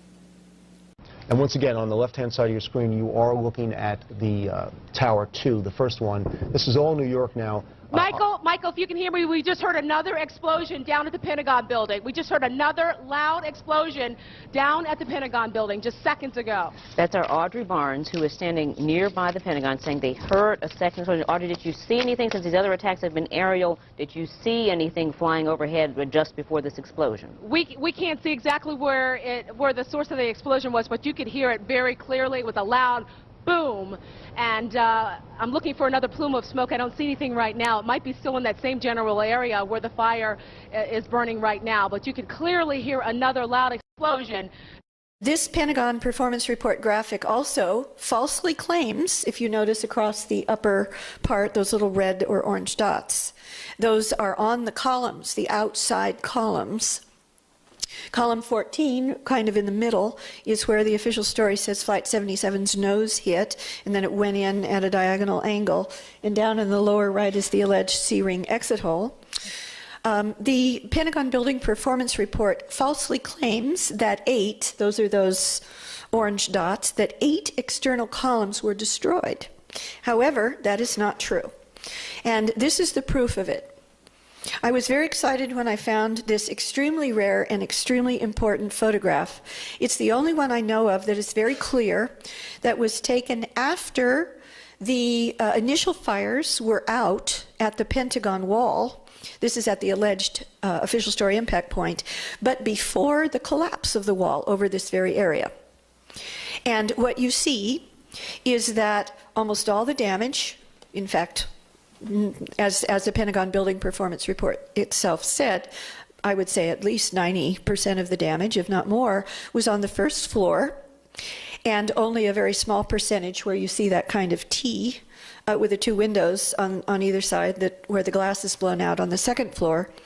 But if you notice, there are the columns, even though they're bowed out, are still standing to the right of under the T and over to the left. And there are only 4 columns that are missing, not 8, which is impossible for the official story of a plane that had a wingspan of 124 feet. You're looking at only 50 feet of a non-round impact hole. And many people in the 9/11 Truth movement falsely have claimed that, inadvertently or otherwise, that this T area with the windows blown out on either side on the second floor in the center of the photograph, that is the so-called entrance hole of the plane. It is not. And what they do is they show photographs that don't show the bottom floor at all. And then remember, of course, that the columns were bowed out and not in, as they would be from an external impact of a very large, fast-flying object of great force.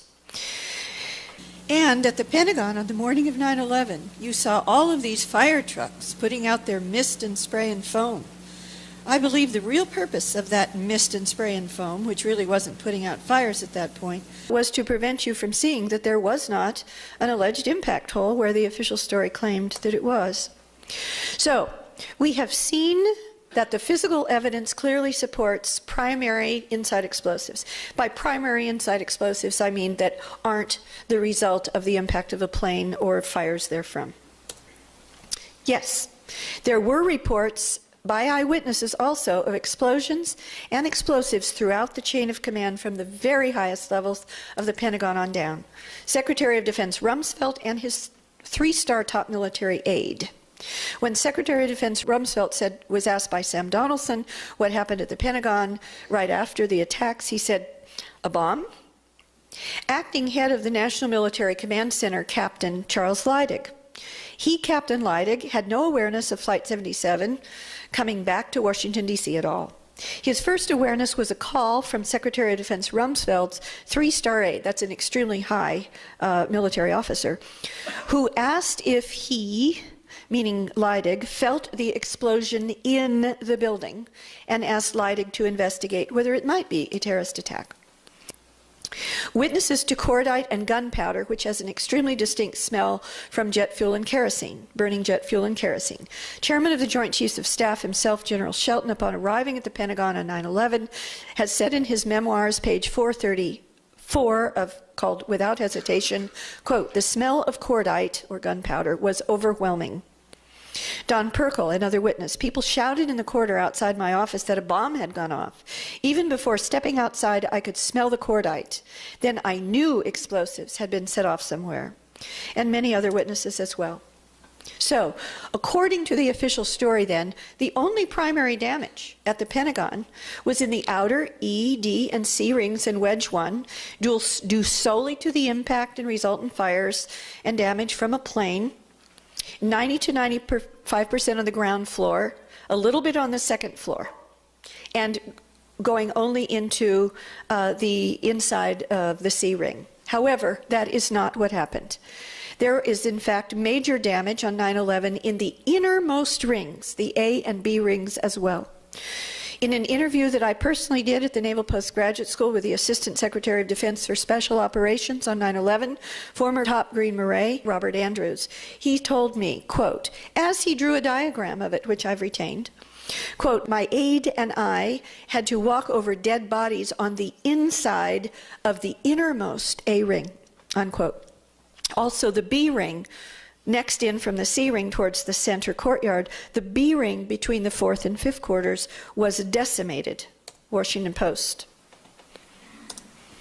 Pentagon Rescue Team to the Washington Post. On 9/11, its online version, that day of the attacks, quote, "When we got into the building, we started to feel the heat right away, and as we walked deeper down the hallways," deeper means towards the center, not away from it, "it got hotter and hotter, not cooler and cooler.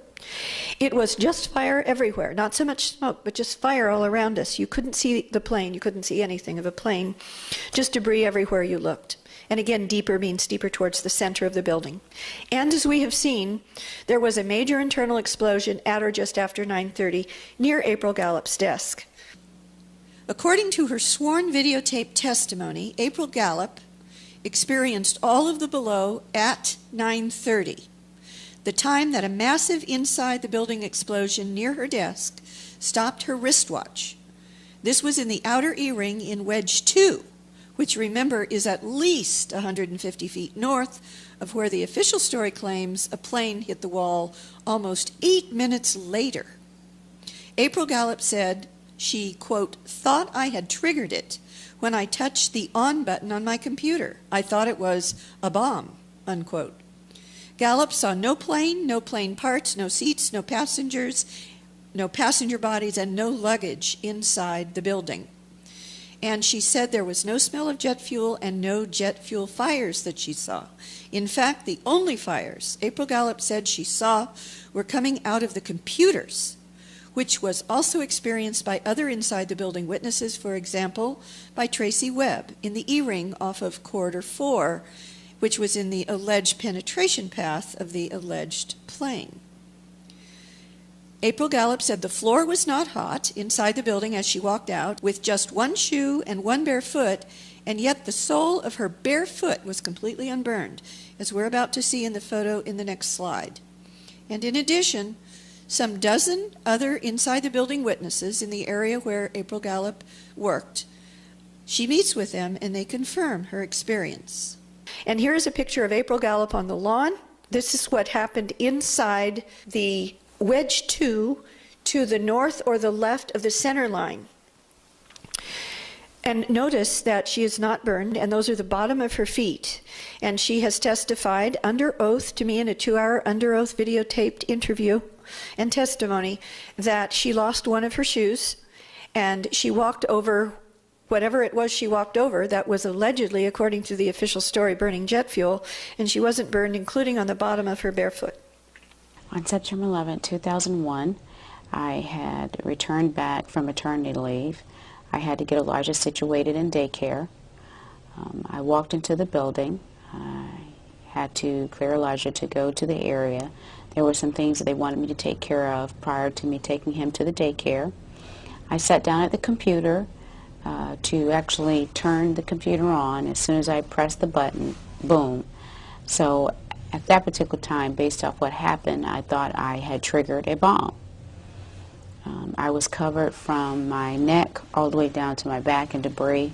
My son was completely blown out of his stroller, and some of the floors had collapsed within, and people were trapped in between the floors.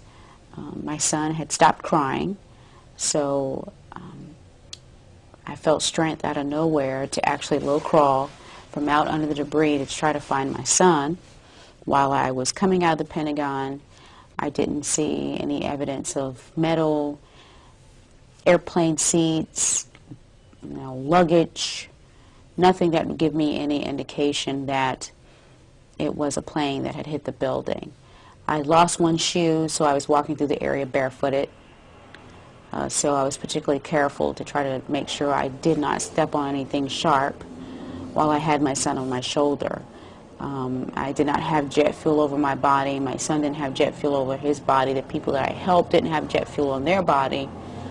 So again, there was nothing on the inside that would give me any indication that there was a plane on that particular day that hit the building.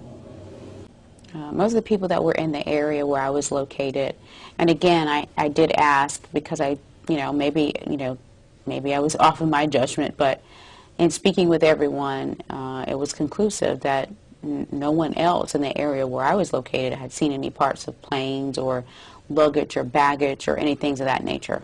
Yes, I believe it's something part of much more sinister, and that's why my goal is to try to push for a federal grand jury so that people can be brought forth for perjury and obstruction of justice.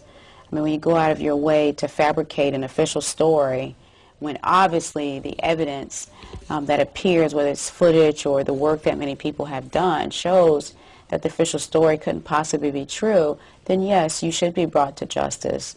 And when people can come together and feel like they can utilize, human beings as lambs to a slaughter, yes, that's what's unpatriotic, that's what's un-American.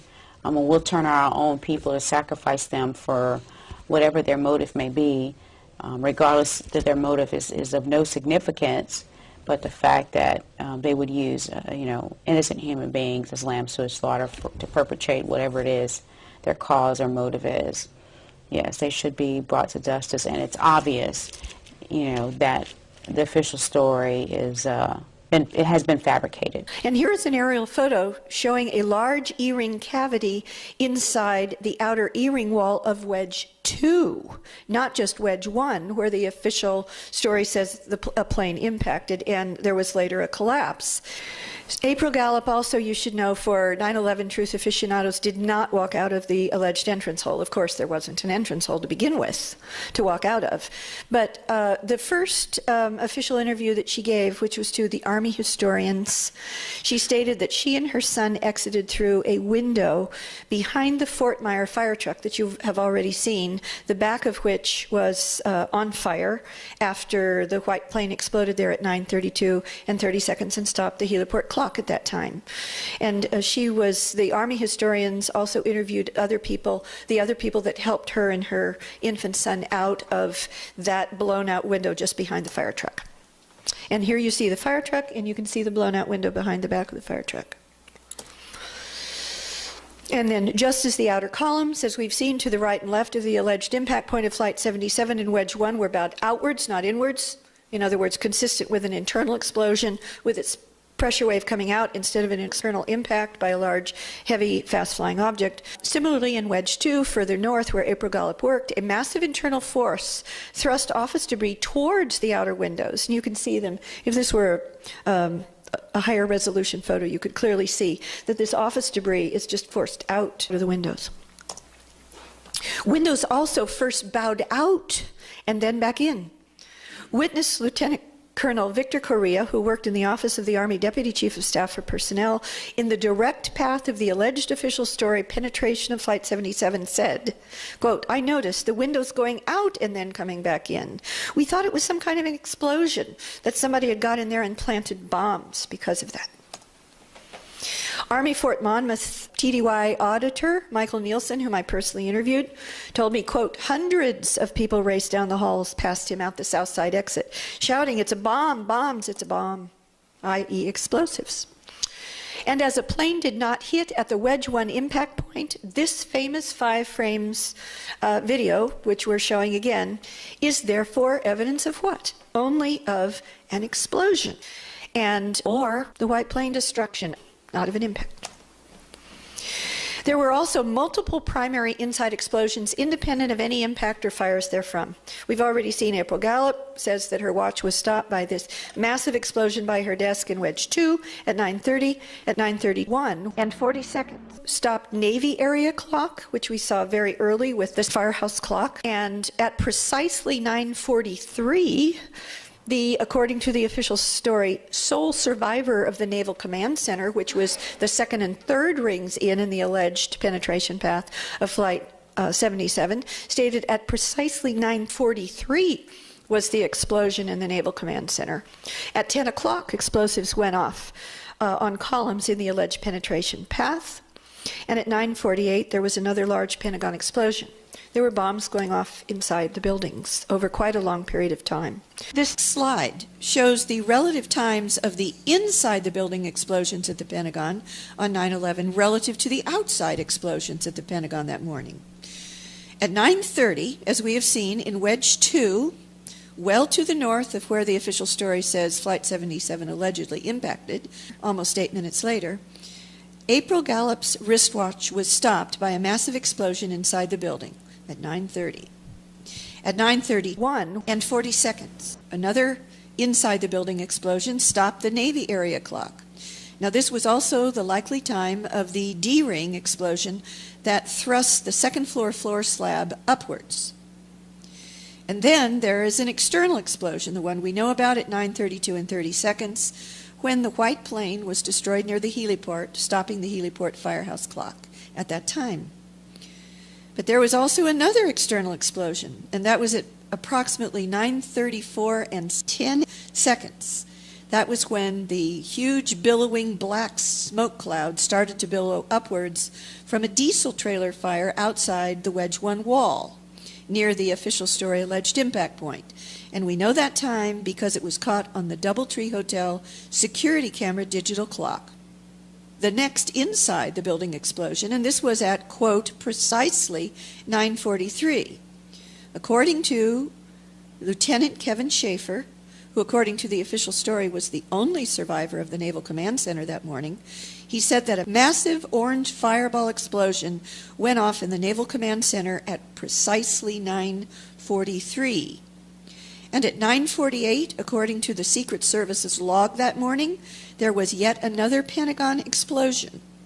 And the well-known explosion at the Pentagon at approximately 10 a.m., explosives likely went off on inside columns in the alleged penetration path of Flight 77, causing the Wedge 1 E-ring collapse over the alleged impact point at about 10 o'clock.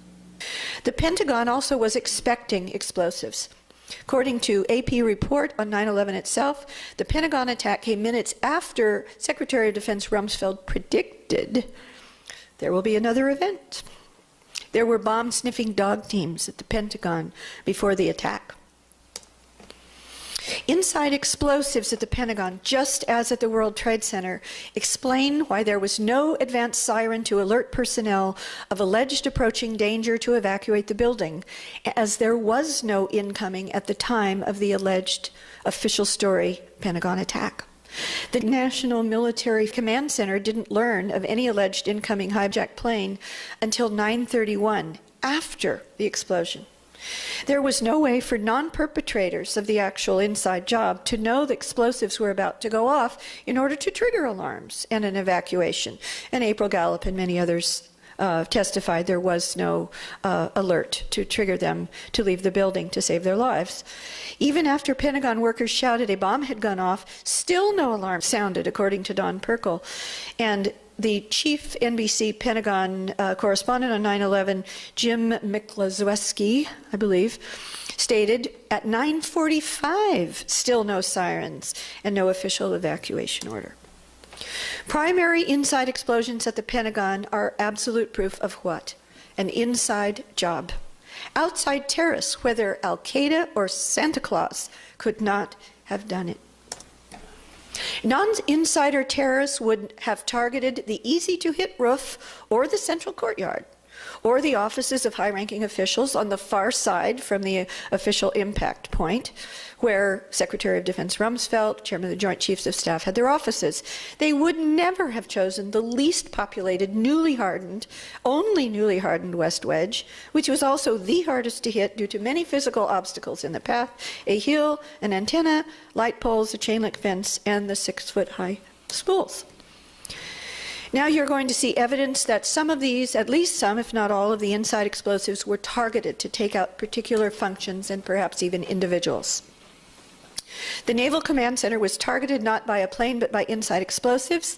This is a graphic from the Washington Post immediately after the attacks that was actually titled "The Targeted Ones."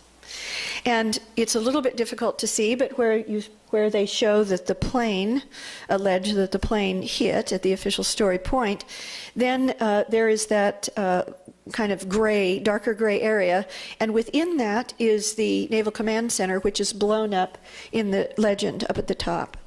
And in the right-hand corner is number 8, which is the Naval Intelligence Cell. And that turns out to be very important. The Naval Command Center official story is that only one person survived, the Naval Command Center on 9/11. That's important because that part was between 2 and 3 rings in from the official story alleged impact point of the plane. It says that only Kevin Schaefer was the survivor at the Naval Command Center.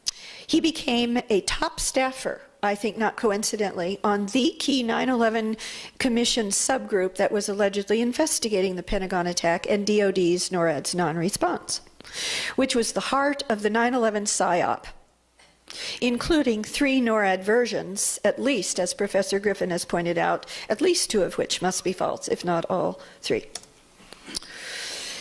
But just briefly, the Naval Command Center cover-up is important because I interviewed Rear Admiral Hathaway, who was in charge of the Naval Command Center on 9/11, and he told me that the official story is not true, that Lieutenant Kevin Schaefer was not the only survivor, that in that little intel cell, he stated that there, in the intelligence cell, which was a hardened room, hardened against bombs itself on the inside of the Pentagon, there were 18 to 19 intelligence officers, most of whom also survived. Why is that not part of the official story? Follow the money. Secretary of Defense Rumsfeld and the Pentagon's comptroller, Dov Zakheim, publicly acknowledged the day before 9/11 on September 10th that the Pentagon was missing and could not account for $2.3 trillion. The adversary is closer to home. It's the Pentagon bureaucracy. According to some estimates, we cannot track $2.3 trillion. Mr. Secretary, according to the Comptroller General of the United States, there are serious financial management problems at the Pentagon, to which Mr. Cooper alluded. Fiscal year 1999, $2.3 trillion missing. Fiscal year 2000, $1.1 trillion missing. And DOD is the #1 reason why the government can't balance its checkbook. The Pentagon has claimed year after year that the reason it can't account for the money is because its computers don't communicate with each other.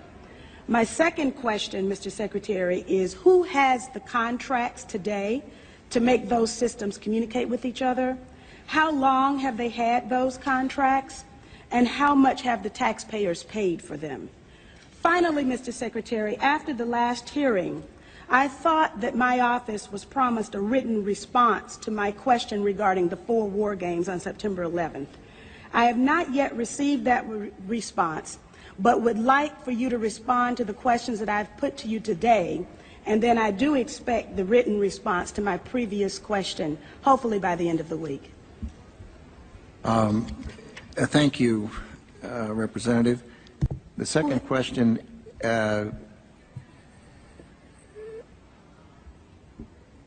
I've forgotten what the second question was. Susan Lindauer has stated publicly at the Vancouver hearings, at which I was also a speaker and an expert witness, that the CIA knew this was actually $5 trillion at that time. The Army Financial Audit Area and the records therein were destroyed in the attack in the area close to April Gallup's desk with those inside explosives that she insists went off right around 9:30. And she also, if you recall, claimed that the only fires she saw on the inside of the E-ring and Wedge 2 were coming out of the Army area computers. Flight 77 not only did not hit the Pentagon, it didn't get anywhere close, and it was never ID'd, ever, affirmatively ID'd, as the eastward flying plane that approached the Pentagon at almost 9:38. With Barbara Olson's phone calls now officially non-existent per the FBI, American Airlines, and the Pentagon, there is, according to Professor David Ray Griffin, and I agree with him, zero, that is no evidence that the outgoing plane, whatever it was, even turned back east. And with its transponder off, Dulles Air Traffic Control had only a blip, never a positive ID, and did not have any altitude or speed, which has been confirmed in a videotaped interview by Secretary of Transportation Norman Mineta, that when he talked to the FAA, to Monty Belger, that Belger said they did not have altitude or speed. And there was a C-130 pilot that allegedly saw the attack on the Pentagon. That is not true. He never ID'd the plane, and he did not see the impact. Which can be proven from the now released audio tapes from the air traffic control tower that the C-130 pilot was talking to, and from the radar records. Regarding the plane that took off from Dulles at 8:20, the reason I said, quote, whatever it was, unquote, is because the official Bureau of Transportation, or BTS, online database statistics for all live civilian flights that flew on 9/11 that morning does not include Flight 77. The FDR, the Flight Data Recorder data fields, also, this alleged flight data recorder from Flight 77 that one group of officials at the Pentagon said was found just inside the entrance hole, and another group of Pentagon officials said was found just inside the exit hole. The flight data recorder data fields that could have positively identified the FDR as coming from Flight 77 or even from any American Airlines plane at all had been zeroed out, and according to FDR expert Dennis Cimino, had been intentionally removed. This is further proof that the flight data recorder data, importantly based upon which the Pentagon has claimed that it learned the time of the attack of almost 9:38 from the FDR. Further proof it was doctored is that the data from that FDR was downloaded 4 hours before the Pentagon reportedly found it. Why the 9:37 and 46 seconds so-called, I call it the FDR or radar data plane, cannot be Flight 77. At 8:54 and 43 seconds, Indianapolis FAA Air Traffic Control, which was tracking what they believed was Flight 77, began a descent before the official story says it turned back east. And it had already descended, according to the Christian Science Monitor, some 6,000 feet by the time its transponder was turned off. However, according to the official story, to the Pentagon itself, the flight data recorder plane, alleged to be Flight 77, didn't begin its descent until after the turn back east of whatever plane it was, and didn't begin its descent until 9:01. And as the same physical plane cannot do both, the official story FDR plane cannot be Flight 77.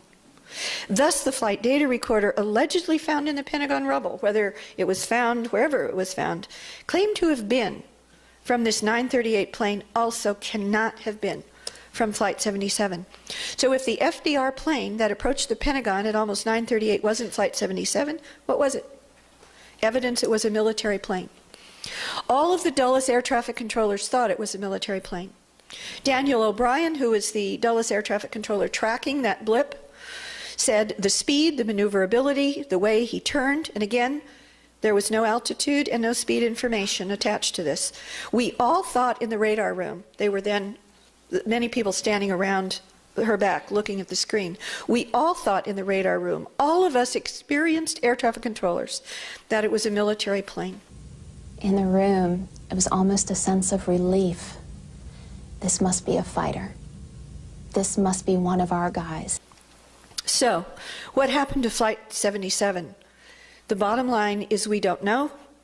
The government needs to tell us. This is what we do know.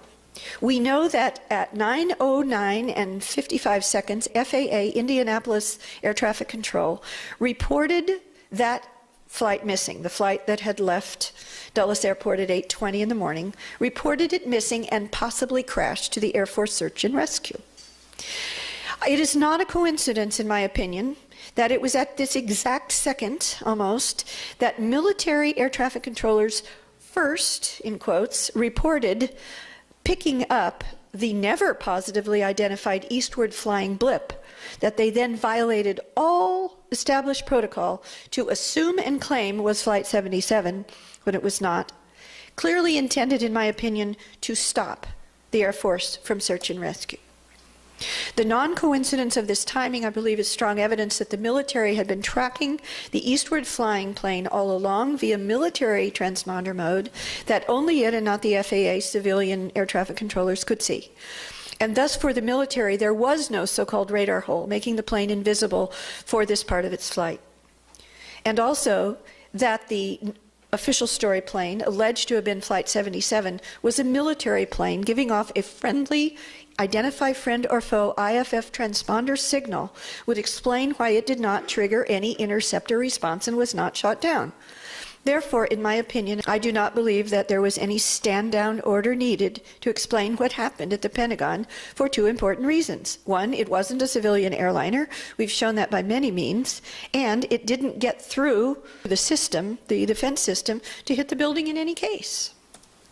In summary, Flight 77 was nowhere near the Pentagon when inside explosives went off over 5 minutes before it allegedly even approached the building, was nowhere near the Pentagon when a white plane with two stripes, red and blue, or red, orange, and blue, made to simulate an American airline plane, exploded near or at the heliport, stopping the heliport clock at 9:32 and 30 seconds, over 5 minutes before the official story says Flight 77 got anywhere near the Pentagon.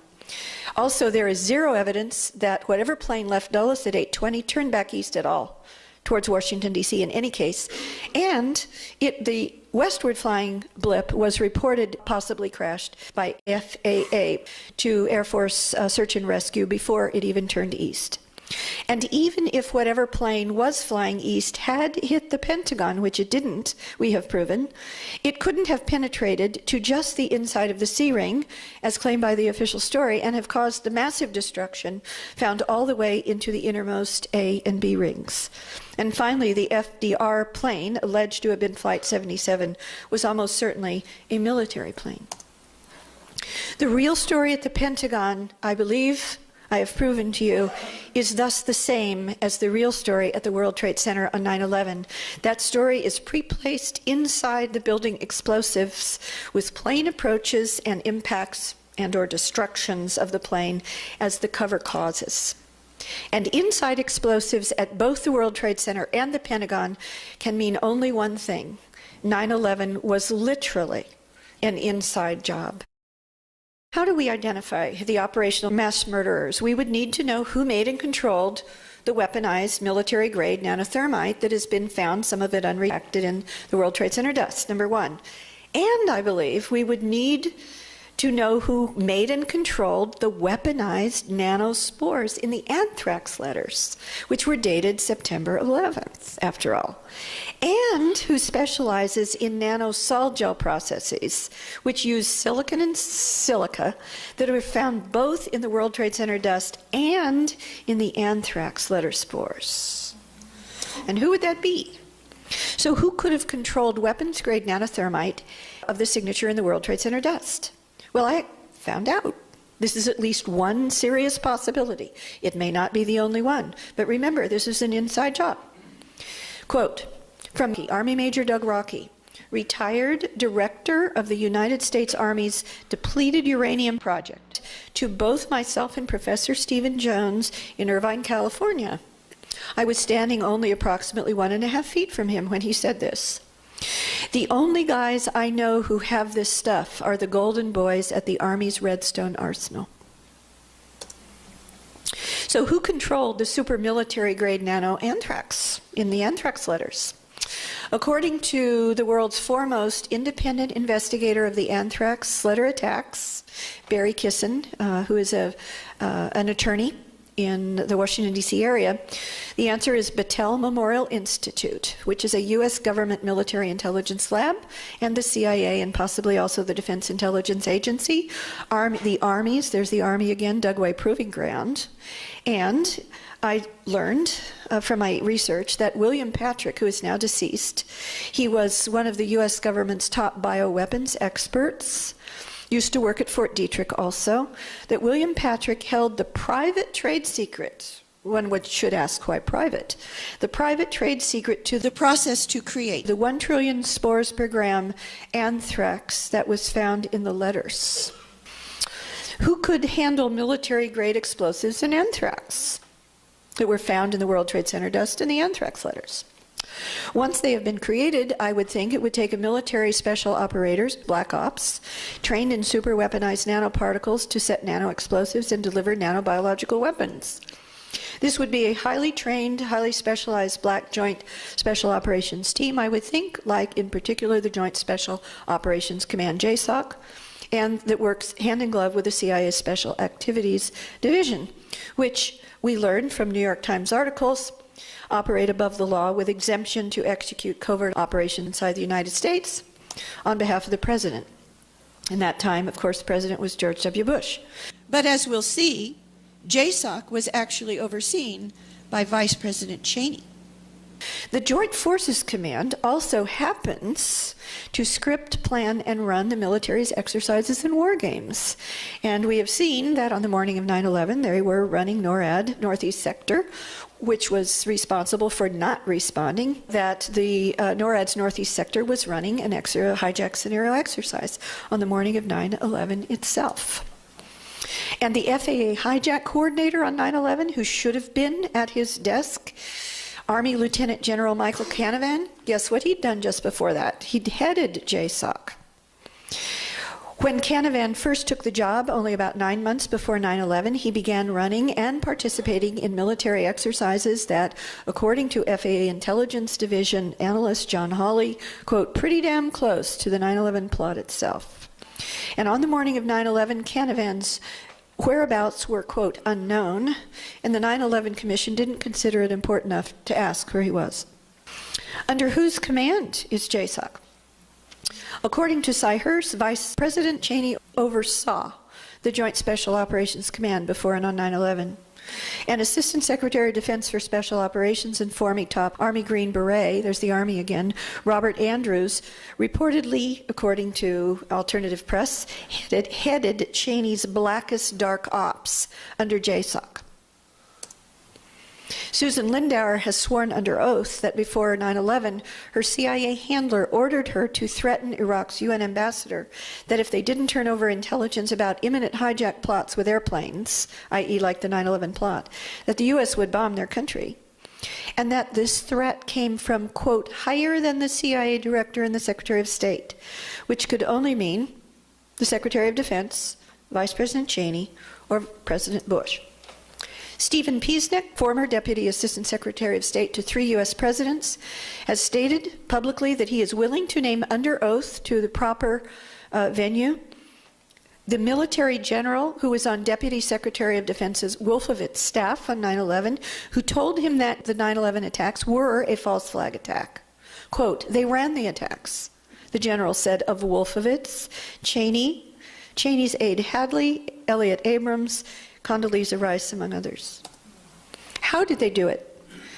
I believe the evidence shows that 9/11 was a red, white, and blue smoke and mirrors preemptive self-attack, planned and executed under cover of hijack scenario exercises onto which the neocon high cabal, headed by Wolfowitz, Cheney, and Rumsfeld, planned and orchestrated the overlay of inside-the-building explosives to ensure its spectacular success, a la the Reichstag fire, while also taking out targeted offices and functions, i.e. the Naval Command Center and the Army auditors who were trying to track the $2.3 trillion that Rumsfeld had acknowledged.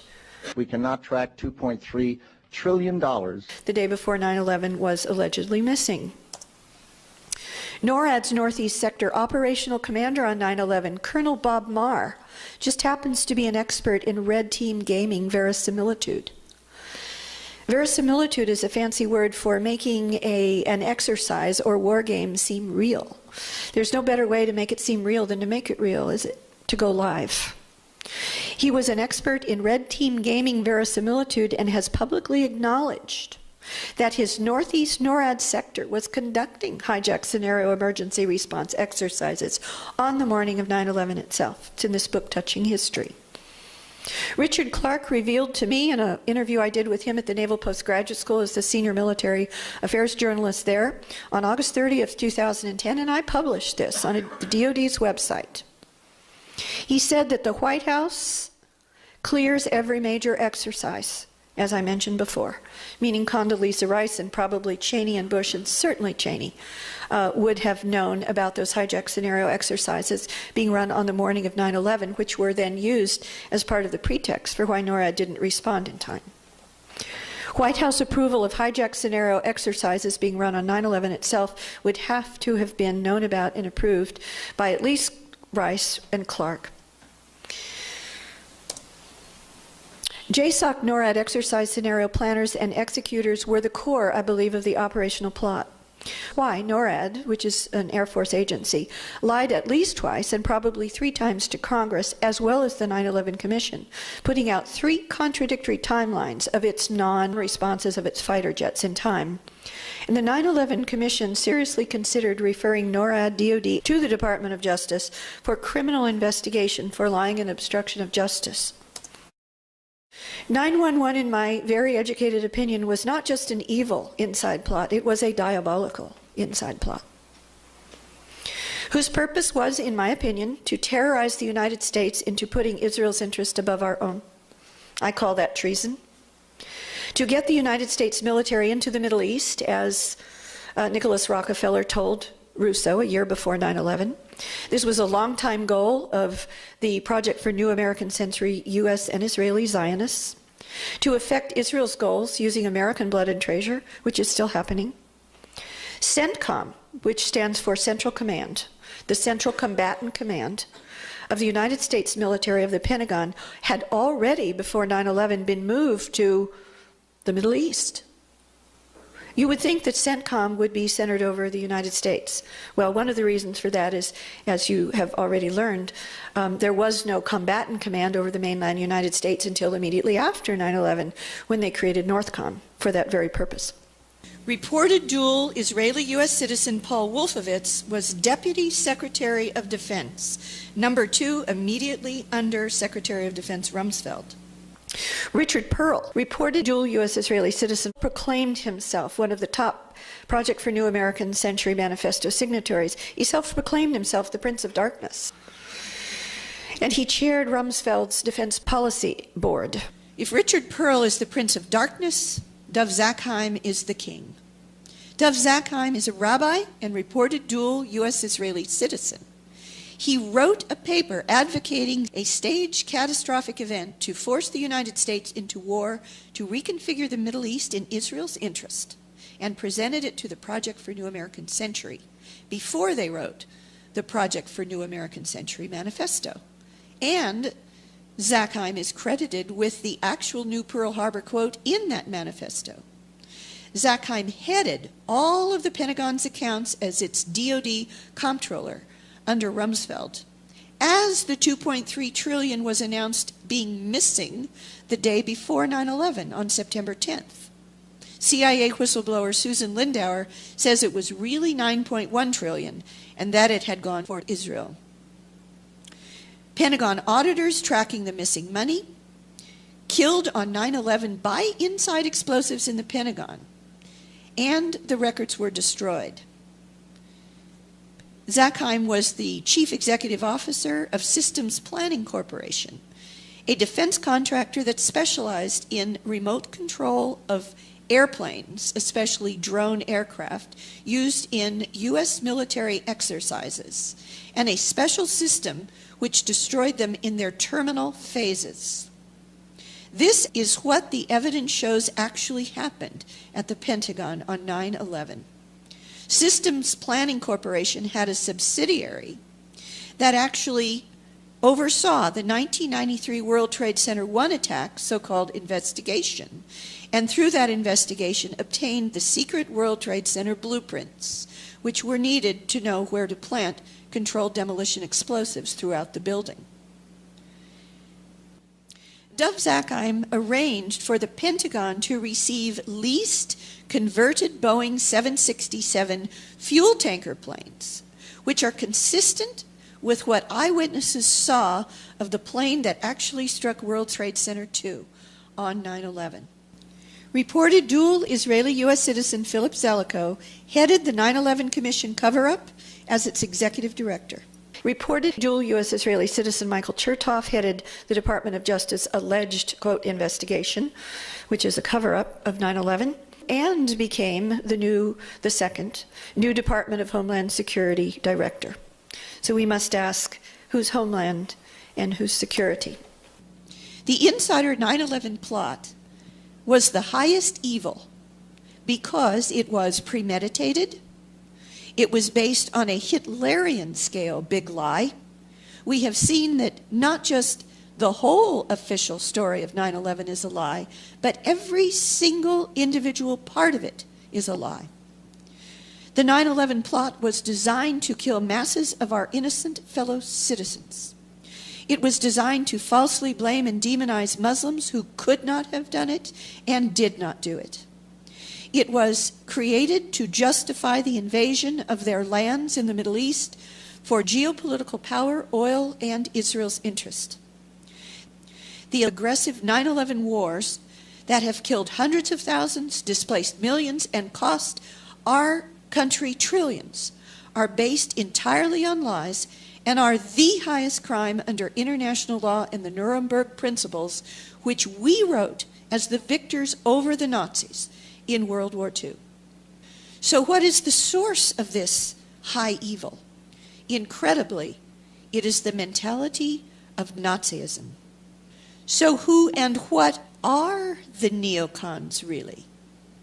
The 9/11 Pentagon neocons, Wolfowitz, Prince of Darkness himself, Richard Pearl, Shalabi, Khalilzad, were all students and are followers of neocon chief philosopher Leo Strauss.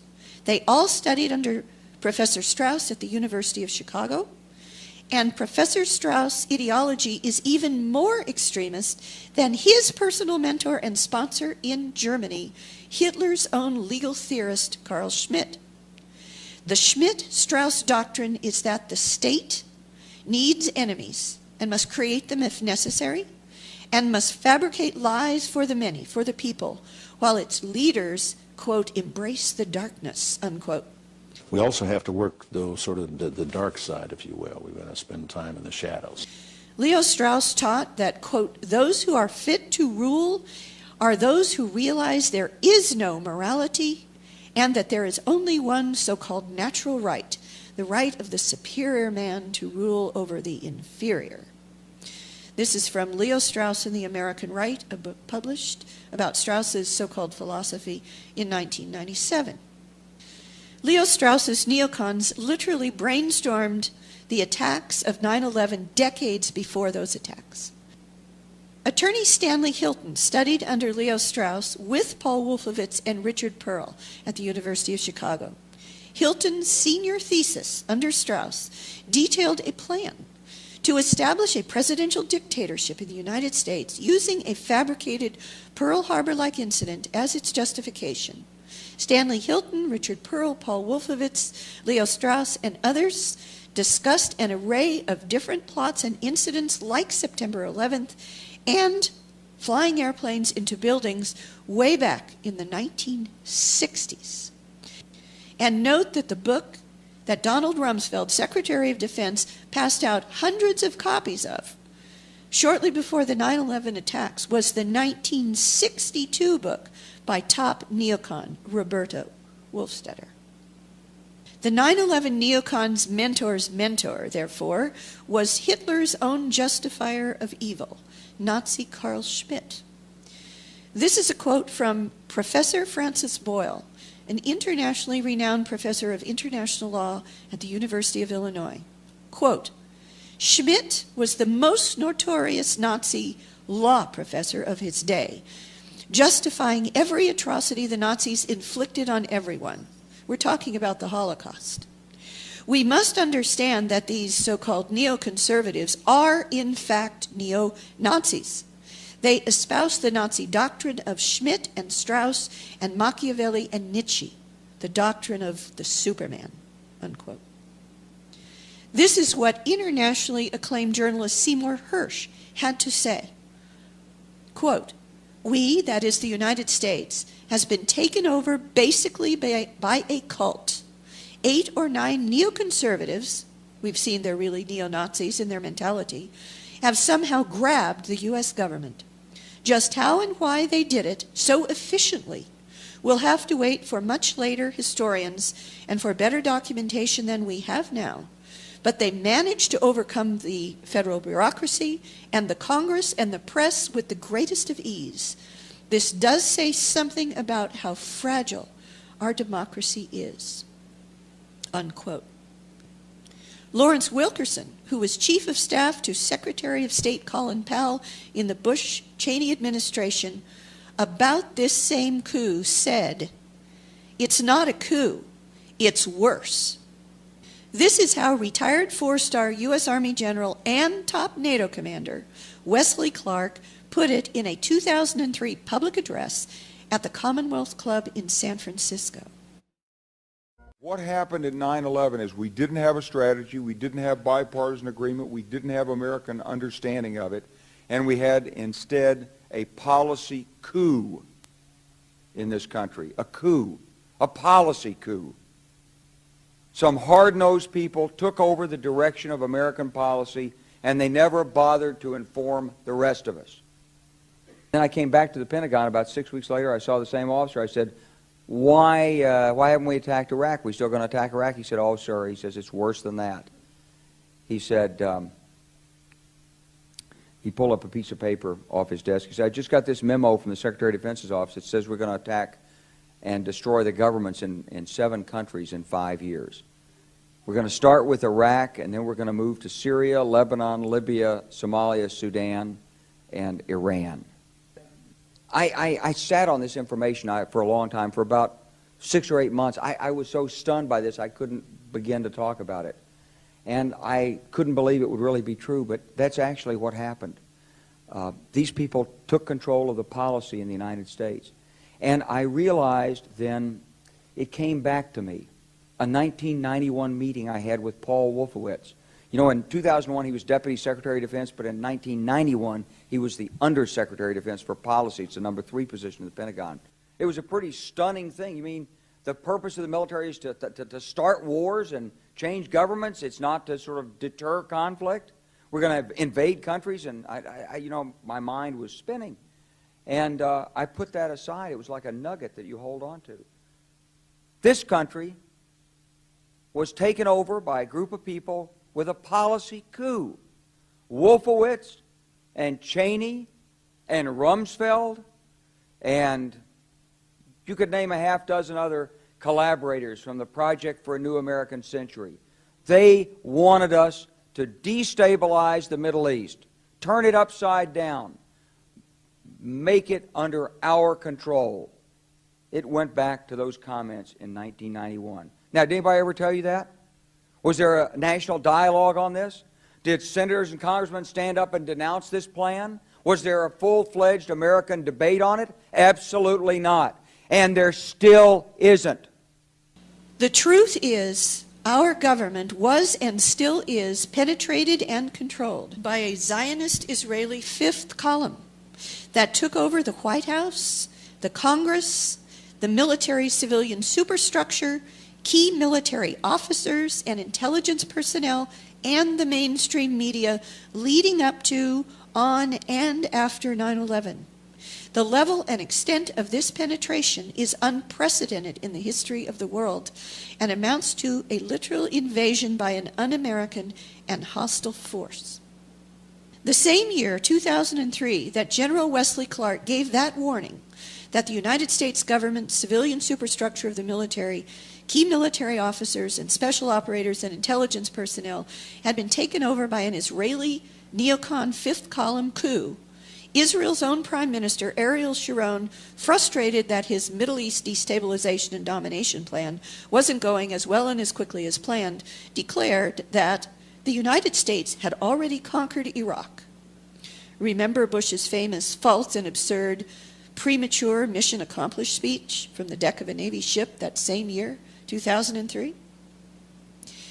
Ariel Sharon went on that it was time that the U.S. marched against Libya, Syria, and Iran. Note that President Obama has made Sharon's Libya demand already a reality, that the U.S. is now destabilizing Syria by supporting none other than al-Qaeda-affiliated Syrian so-called rebels, and that the war drums are building now for an attack on Iran. I do not believe it is a coincidence that the same lead actor who played in the movie Pearl Harbor, Ben Affleck, that prepared the ground for the American public to accept the, quote, new Pearl Harbor, unquote, meme for the inside job 9/11 attacks, just happens to be the producer, director, and leading actor of the new movie Argo, a transparent piece of Hollywood CIA propaganda which is intended to demonize Iran and prepare the American public to now accept a war against that final nation in the neocons' quickly falling row of Middle East dominoes. Facts alone are not enough. Our 9/11 truth movement, I believe, needs to become the heart and soul, maybe the main impetus of a global truth force movement. And Mahatma Gandhi actually initiated precisely such a movement in India, which he called Truth Force, or Satyagraha, on, coincidentally, September 11th. And this was pointed out by one of the speakers, I believe, from India, at an extremely important event that just happened this past November 19th, 2012, at which Richard Gage was a speaker, Michael Chossudovsky was a speaker, Cynthia McKinney was a speaker, and individuals from all around the world were speakers. It's on YouTube. It was a conference that was called Revisiting 9/11 that was orchestrated and hosted by the former Prime Minister of Malaysia. And in the audience were, they said, 30 ambassadors from 30 different countries around the world.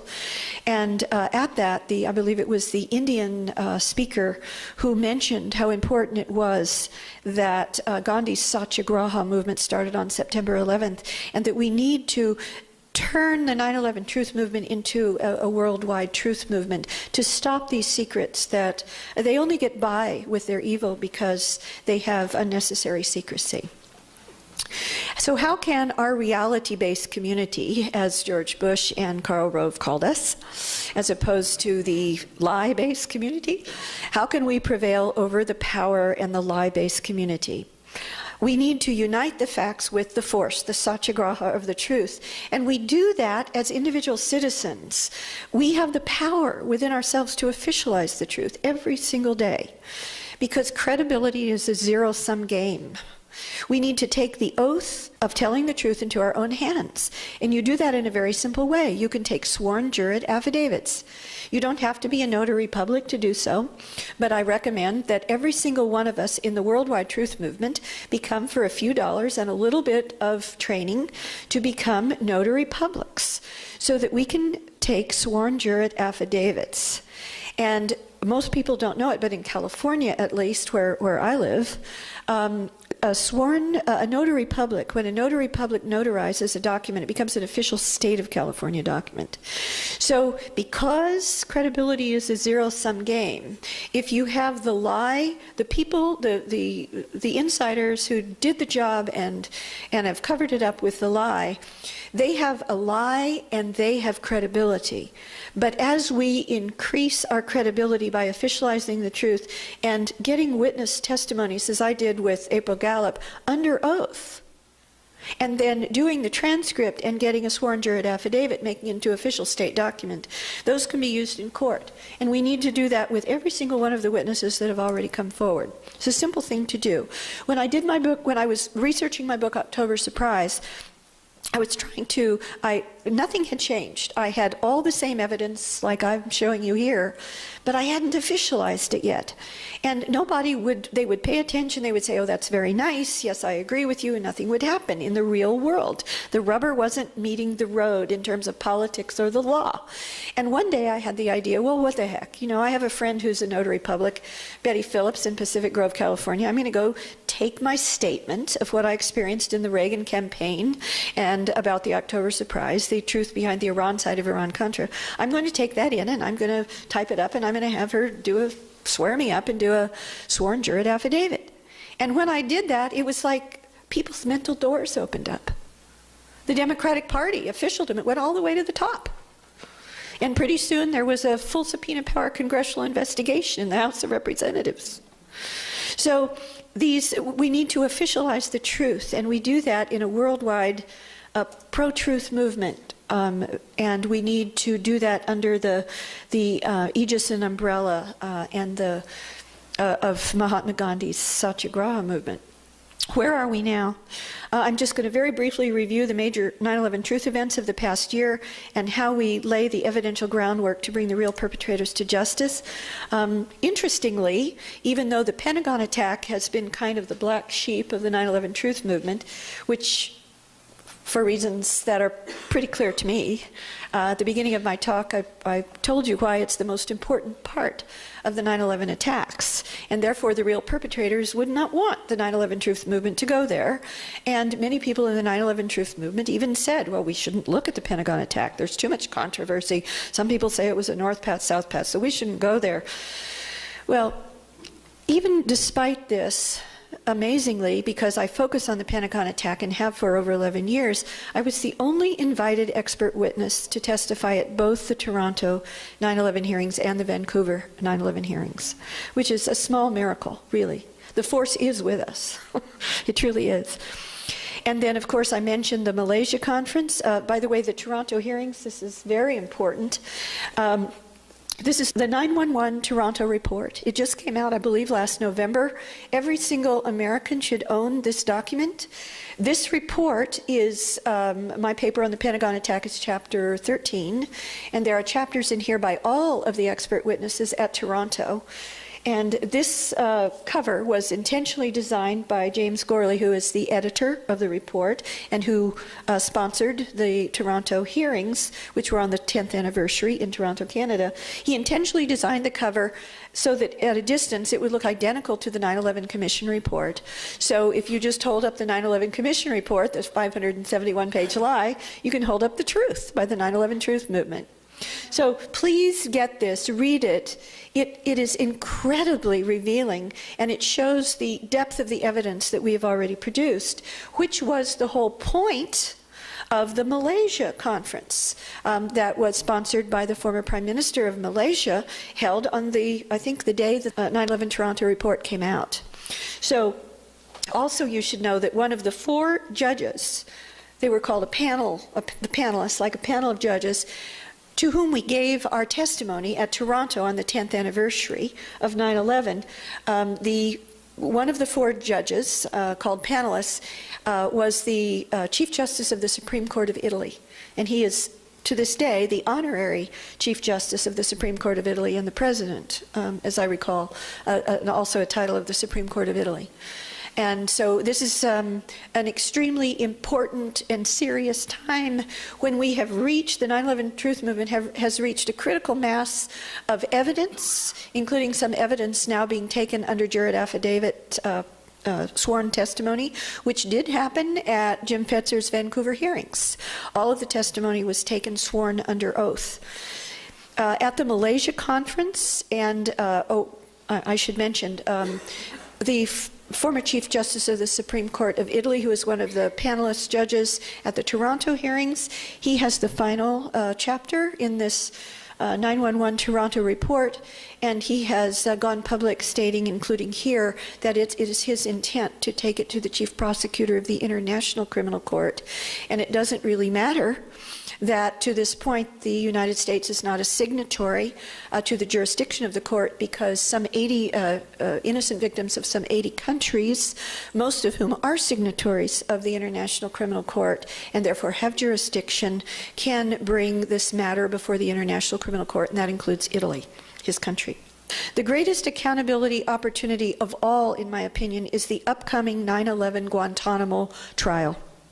Believe it or not, as I was on the airplane coming here, which was on January 10th, so I was reading the New York Times of January 10th about what happened the day before, January 9th, a few days ago, the chief prosecutor of the Guantanamo Military Tribunal announced Wednesday, January 9th, that he is abandoning terrorism conspiracy charges against Khalid Sheikh Mohammed and the other 9/11-5. Now, why is that important? Why is that incredibly important? Why does it matter so greatly for our truth movement? The 9/11 truth movement, as I and others have shown, has proven that although Khalid Sheikh Mohammed and the other 9/11-5 may have conspired and plotted something like the 9/11 attacks, it is physically impossible that they were the actual perpetrators or executors of those attacks. And therefore, the chief prosecutor of Khalid Sheikh Mohammed and the 9/11-5 has just ruled out the only charge that they could possibly be found guilty of under the facts, leaving only what they could never be found guilty of, which is the actual act. This is extremely important, and the 9/11 Truth Movement, I believe, needs to get this report as well as sworn affidavits as soon as possible to the defense attorneys of the 9/11-5. And in conclusion, the 9/11 Truth Movement, and we the citizens, we the people, must never give up. If we don't, because this is a zero-sum game, we will eventually win, and the real perpetrators will be brought to justice. Thank you.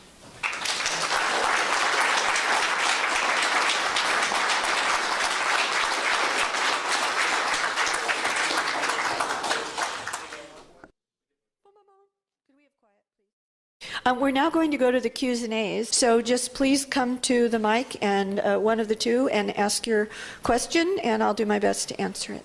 My name is Dick McManus. I'm a retired counterintelligence agent from the U.S. Army, and I really agree with everything you said.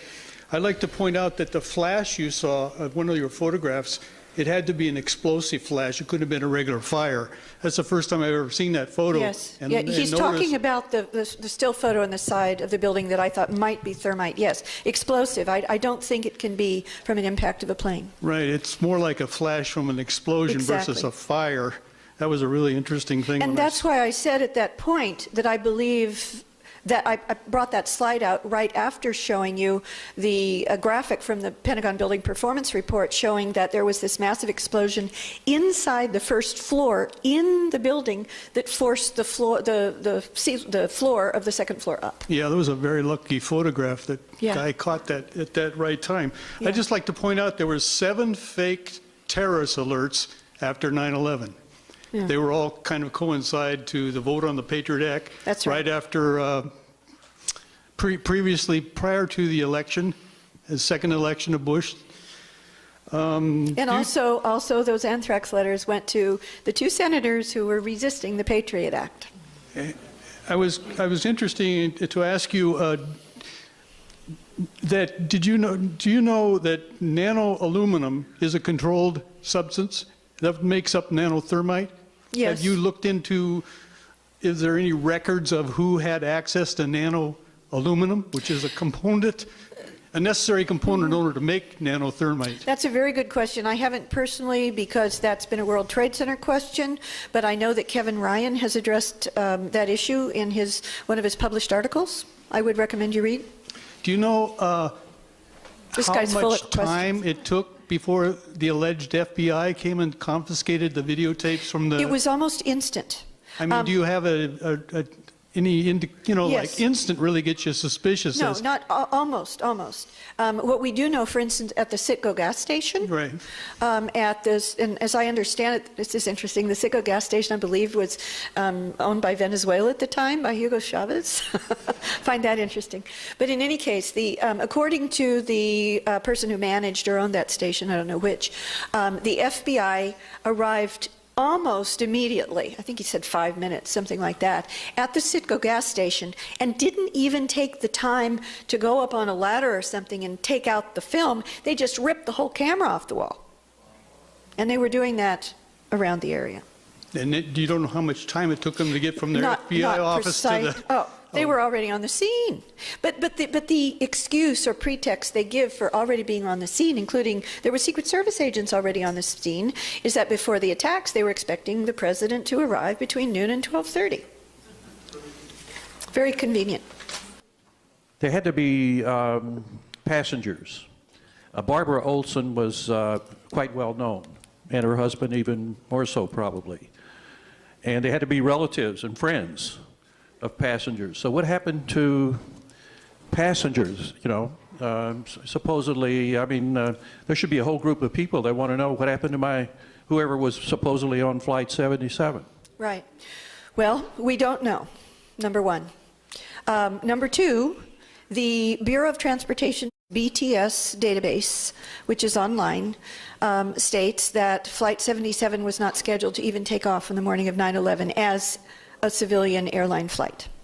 So we have open questions as to what happened to the passengers. It's an extremely important question. I do not know the answer to it. Yeah, there should be some kind of history of people going to the airport.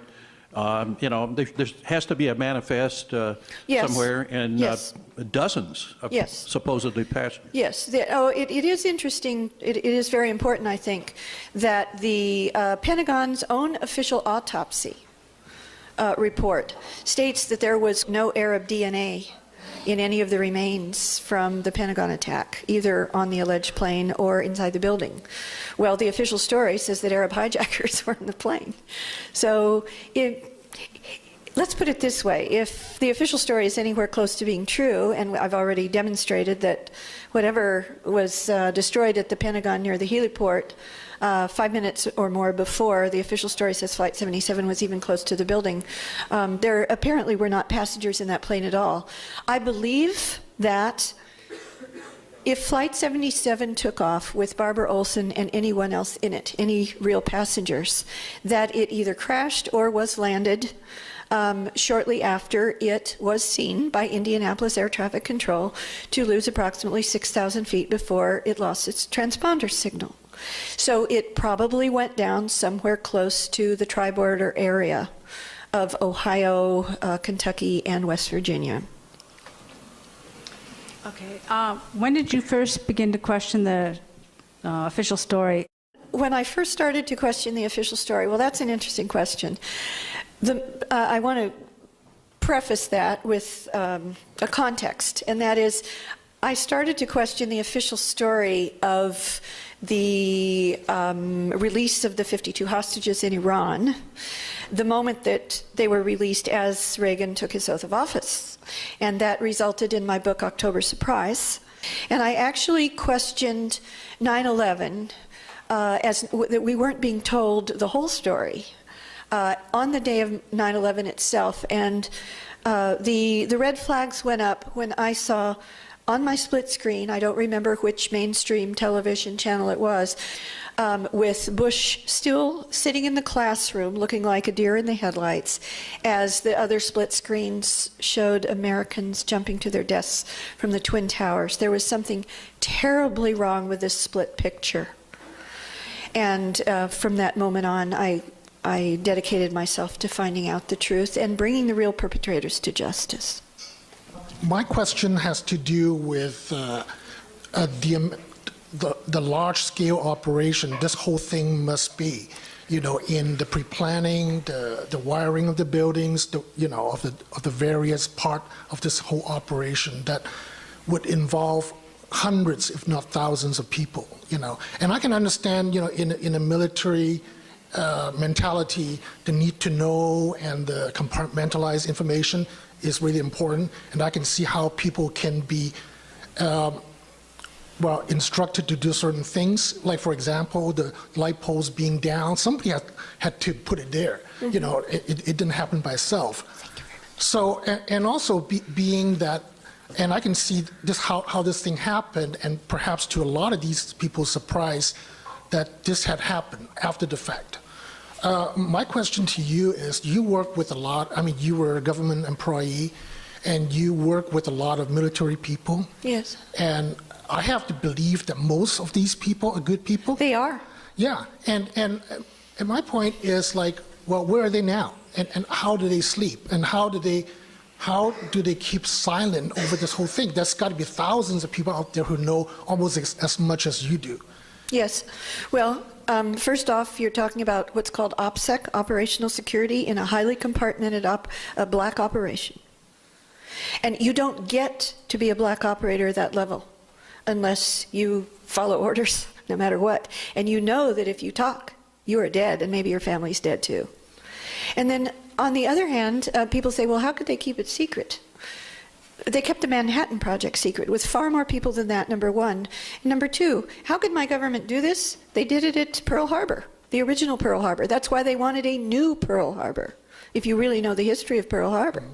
Pearl Harbor, if you read the book by Stinnett, Day of Deceit, be sure and get the most up-to-date edition of Day of Deceit, and in particular in the back, because as he was about to publish Day of Deceit, the first edition, the National Archives, he had done an FOIA request to the National Archives for proof that Roosevelt and Churchill and the high command in the Navy knew that the attack at Pearl Harbor was coming. Now, in that case, there was a real enemy, but that attack was protected, and the high-asset carriers were moved out of Pearl Harbor.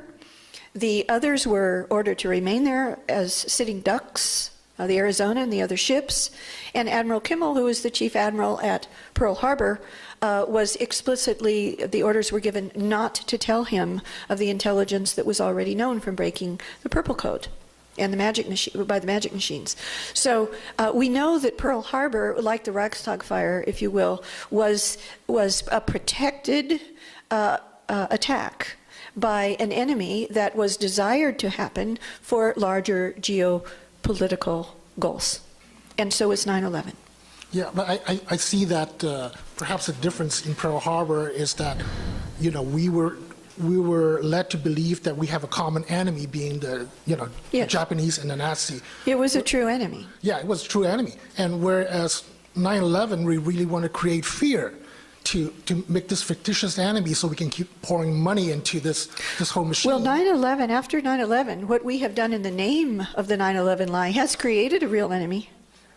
It didn't exist before, I don't believe. Yeah, and Yes. then, I guess the point is, the result is the American people losing our civil liberties. Yes. We created this Gestapo-like organization. Homeland Security Department. Yeah, exactly. So everybody's seeing the effect of what happened. Correct. With 9/11. So these guys, these friends of yours, they must They're be not like, my friends. Well, they. Sorry. Well, what Shouldn't I that mean be is obvious? that you got to have friends in there who are losing sleep over this still.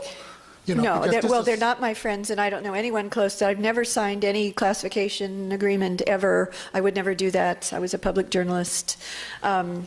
No, they're not my friends. Well, there's got to be a lot of people that has conscience that would be still. There are people with consciences who have spoken to me. I've given you the quotes from many of them at a very high level. The chairman of the Joint Chiefs of Staff, for heaven's sakes, has gone public with information that proves the official story is a lie. Yeah.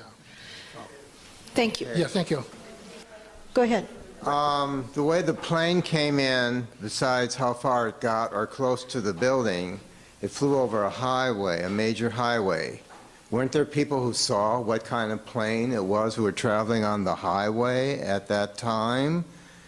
And of course, if your point, if there are explosions further in the building or other kinds of explosions, to get the plane to line up with where that would happen would take a very good pilot to do that.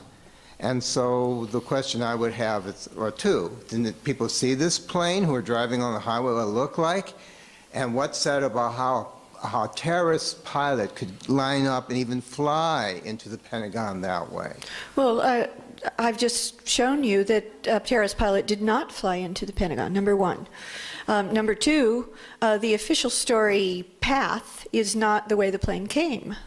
And it wasn't Flight 77 to begin with. It was a white plane that was formed and painted to simulate an American Airlines plane.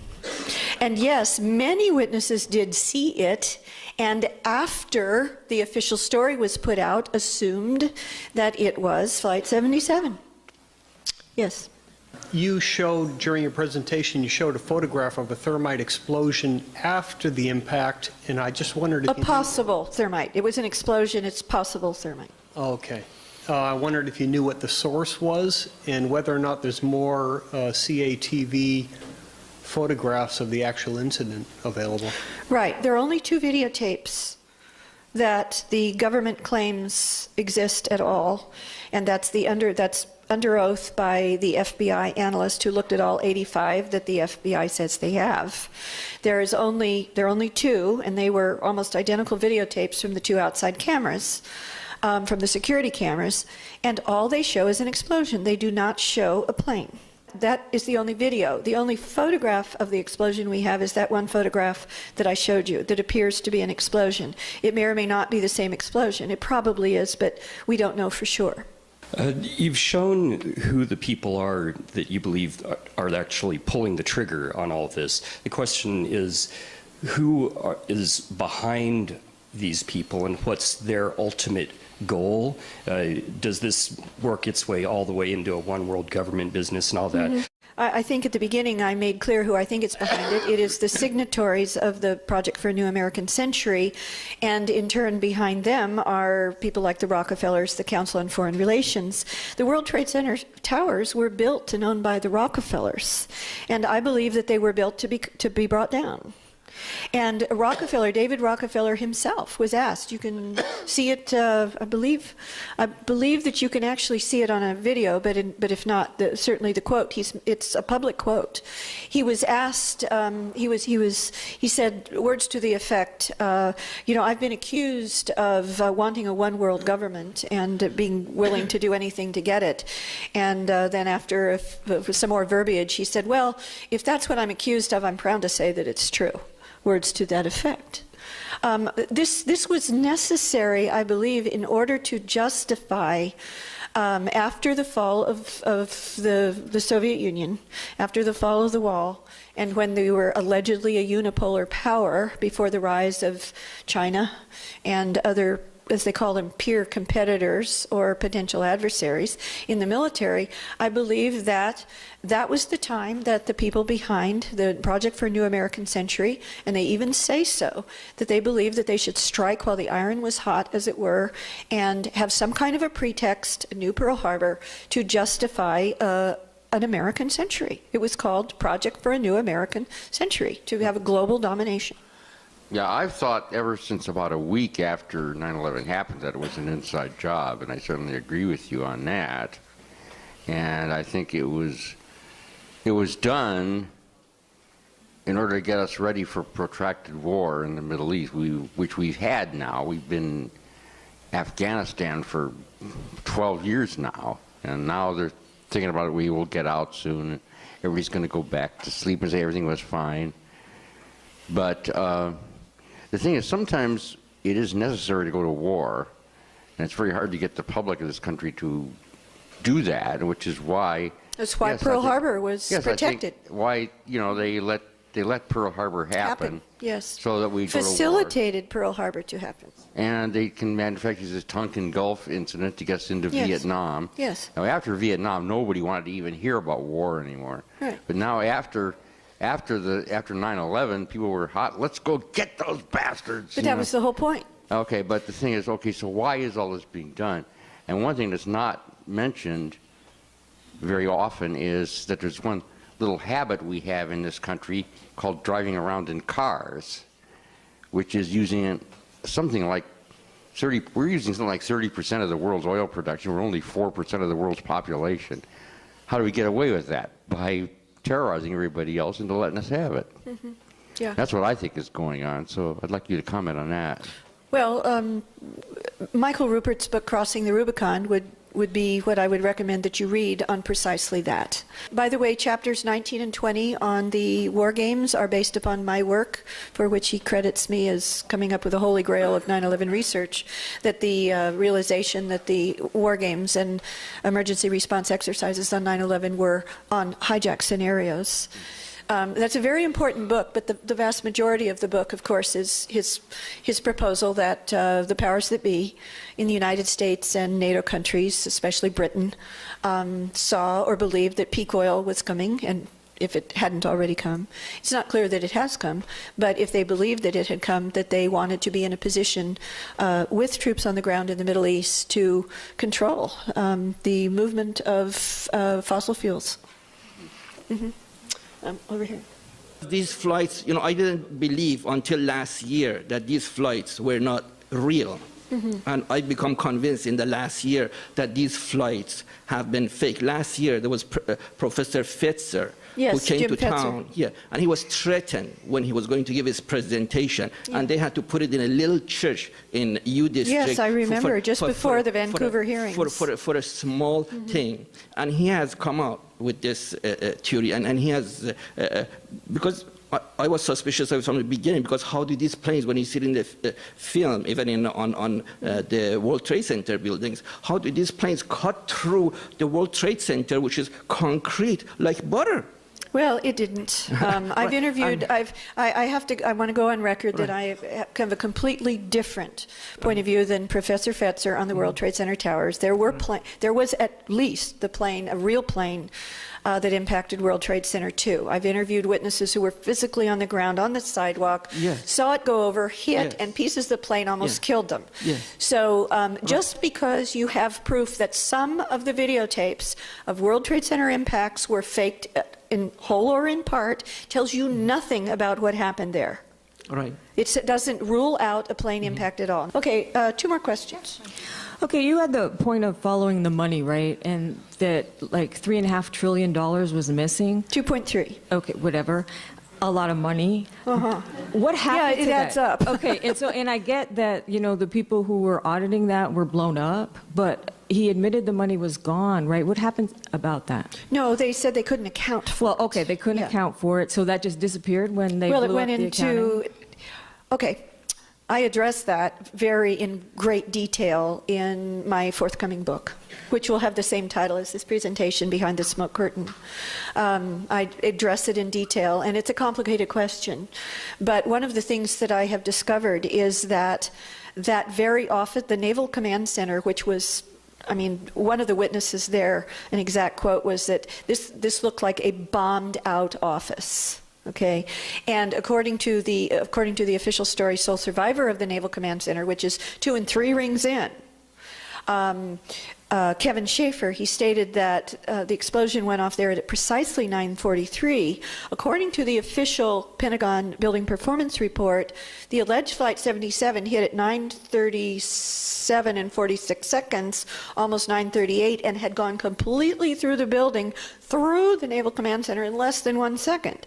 So by 9:37 and 47 seconds. So you've got many, many minutes before Kevin Schaefer says a bomb. He doesn't say bomb, but he says there was an explosion there, and it was described as a bombed out office space. So why is that important? It's important because I've learned that the Naval Command Center was not only almost certainly part of Able Danger, which was tracking the hijackers prior to 9/11, almost a year and a half, including 3 of the 4 cells that were allegedly involved. They had records of that there. Those records were destroyed of not only that, but I learned that there's something called the Black Eagle Fund that was allegedly $240 billion that was controlled by the Central Intelligence Agency and almost certainly by George Bush Sr. himself, that had been used to sabotage the Soviet Union secretly, economically sabotage the Soviet Union, which was one of the main reasons that it fell, and not because of Osama bin Laden, who was our own CIA asset in Afghanistan. And that those records of that were actually held in the Naval Command Center also. My question is, what is your opinion of the National Defense Authorization Act, and what is your prediction for the civil liberties in the United States? What is my opinion of the National Defense Authorization Act? Well, I think you're talking about the provision of the provisions. I think there are two of the National Defense Authorization Act, NDAA, which has just been approved by Congress, that effectively the president is presuming to himself the authority to kidnap, basically, an American citizen anywhere in the world, including in the United States, hold them without trial, without an attorney, indefinitely, torture them, and even kill them. All constitutionally. This is, of course, absurd. And it needs to go to the Supreme Court, but only after the Supreme Court hopefully has a better mix of progressive versus conservative justices. Thank you.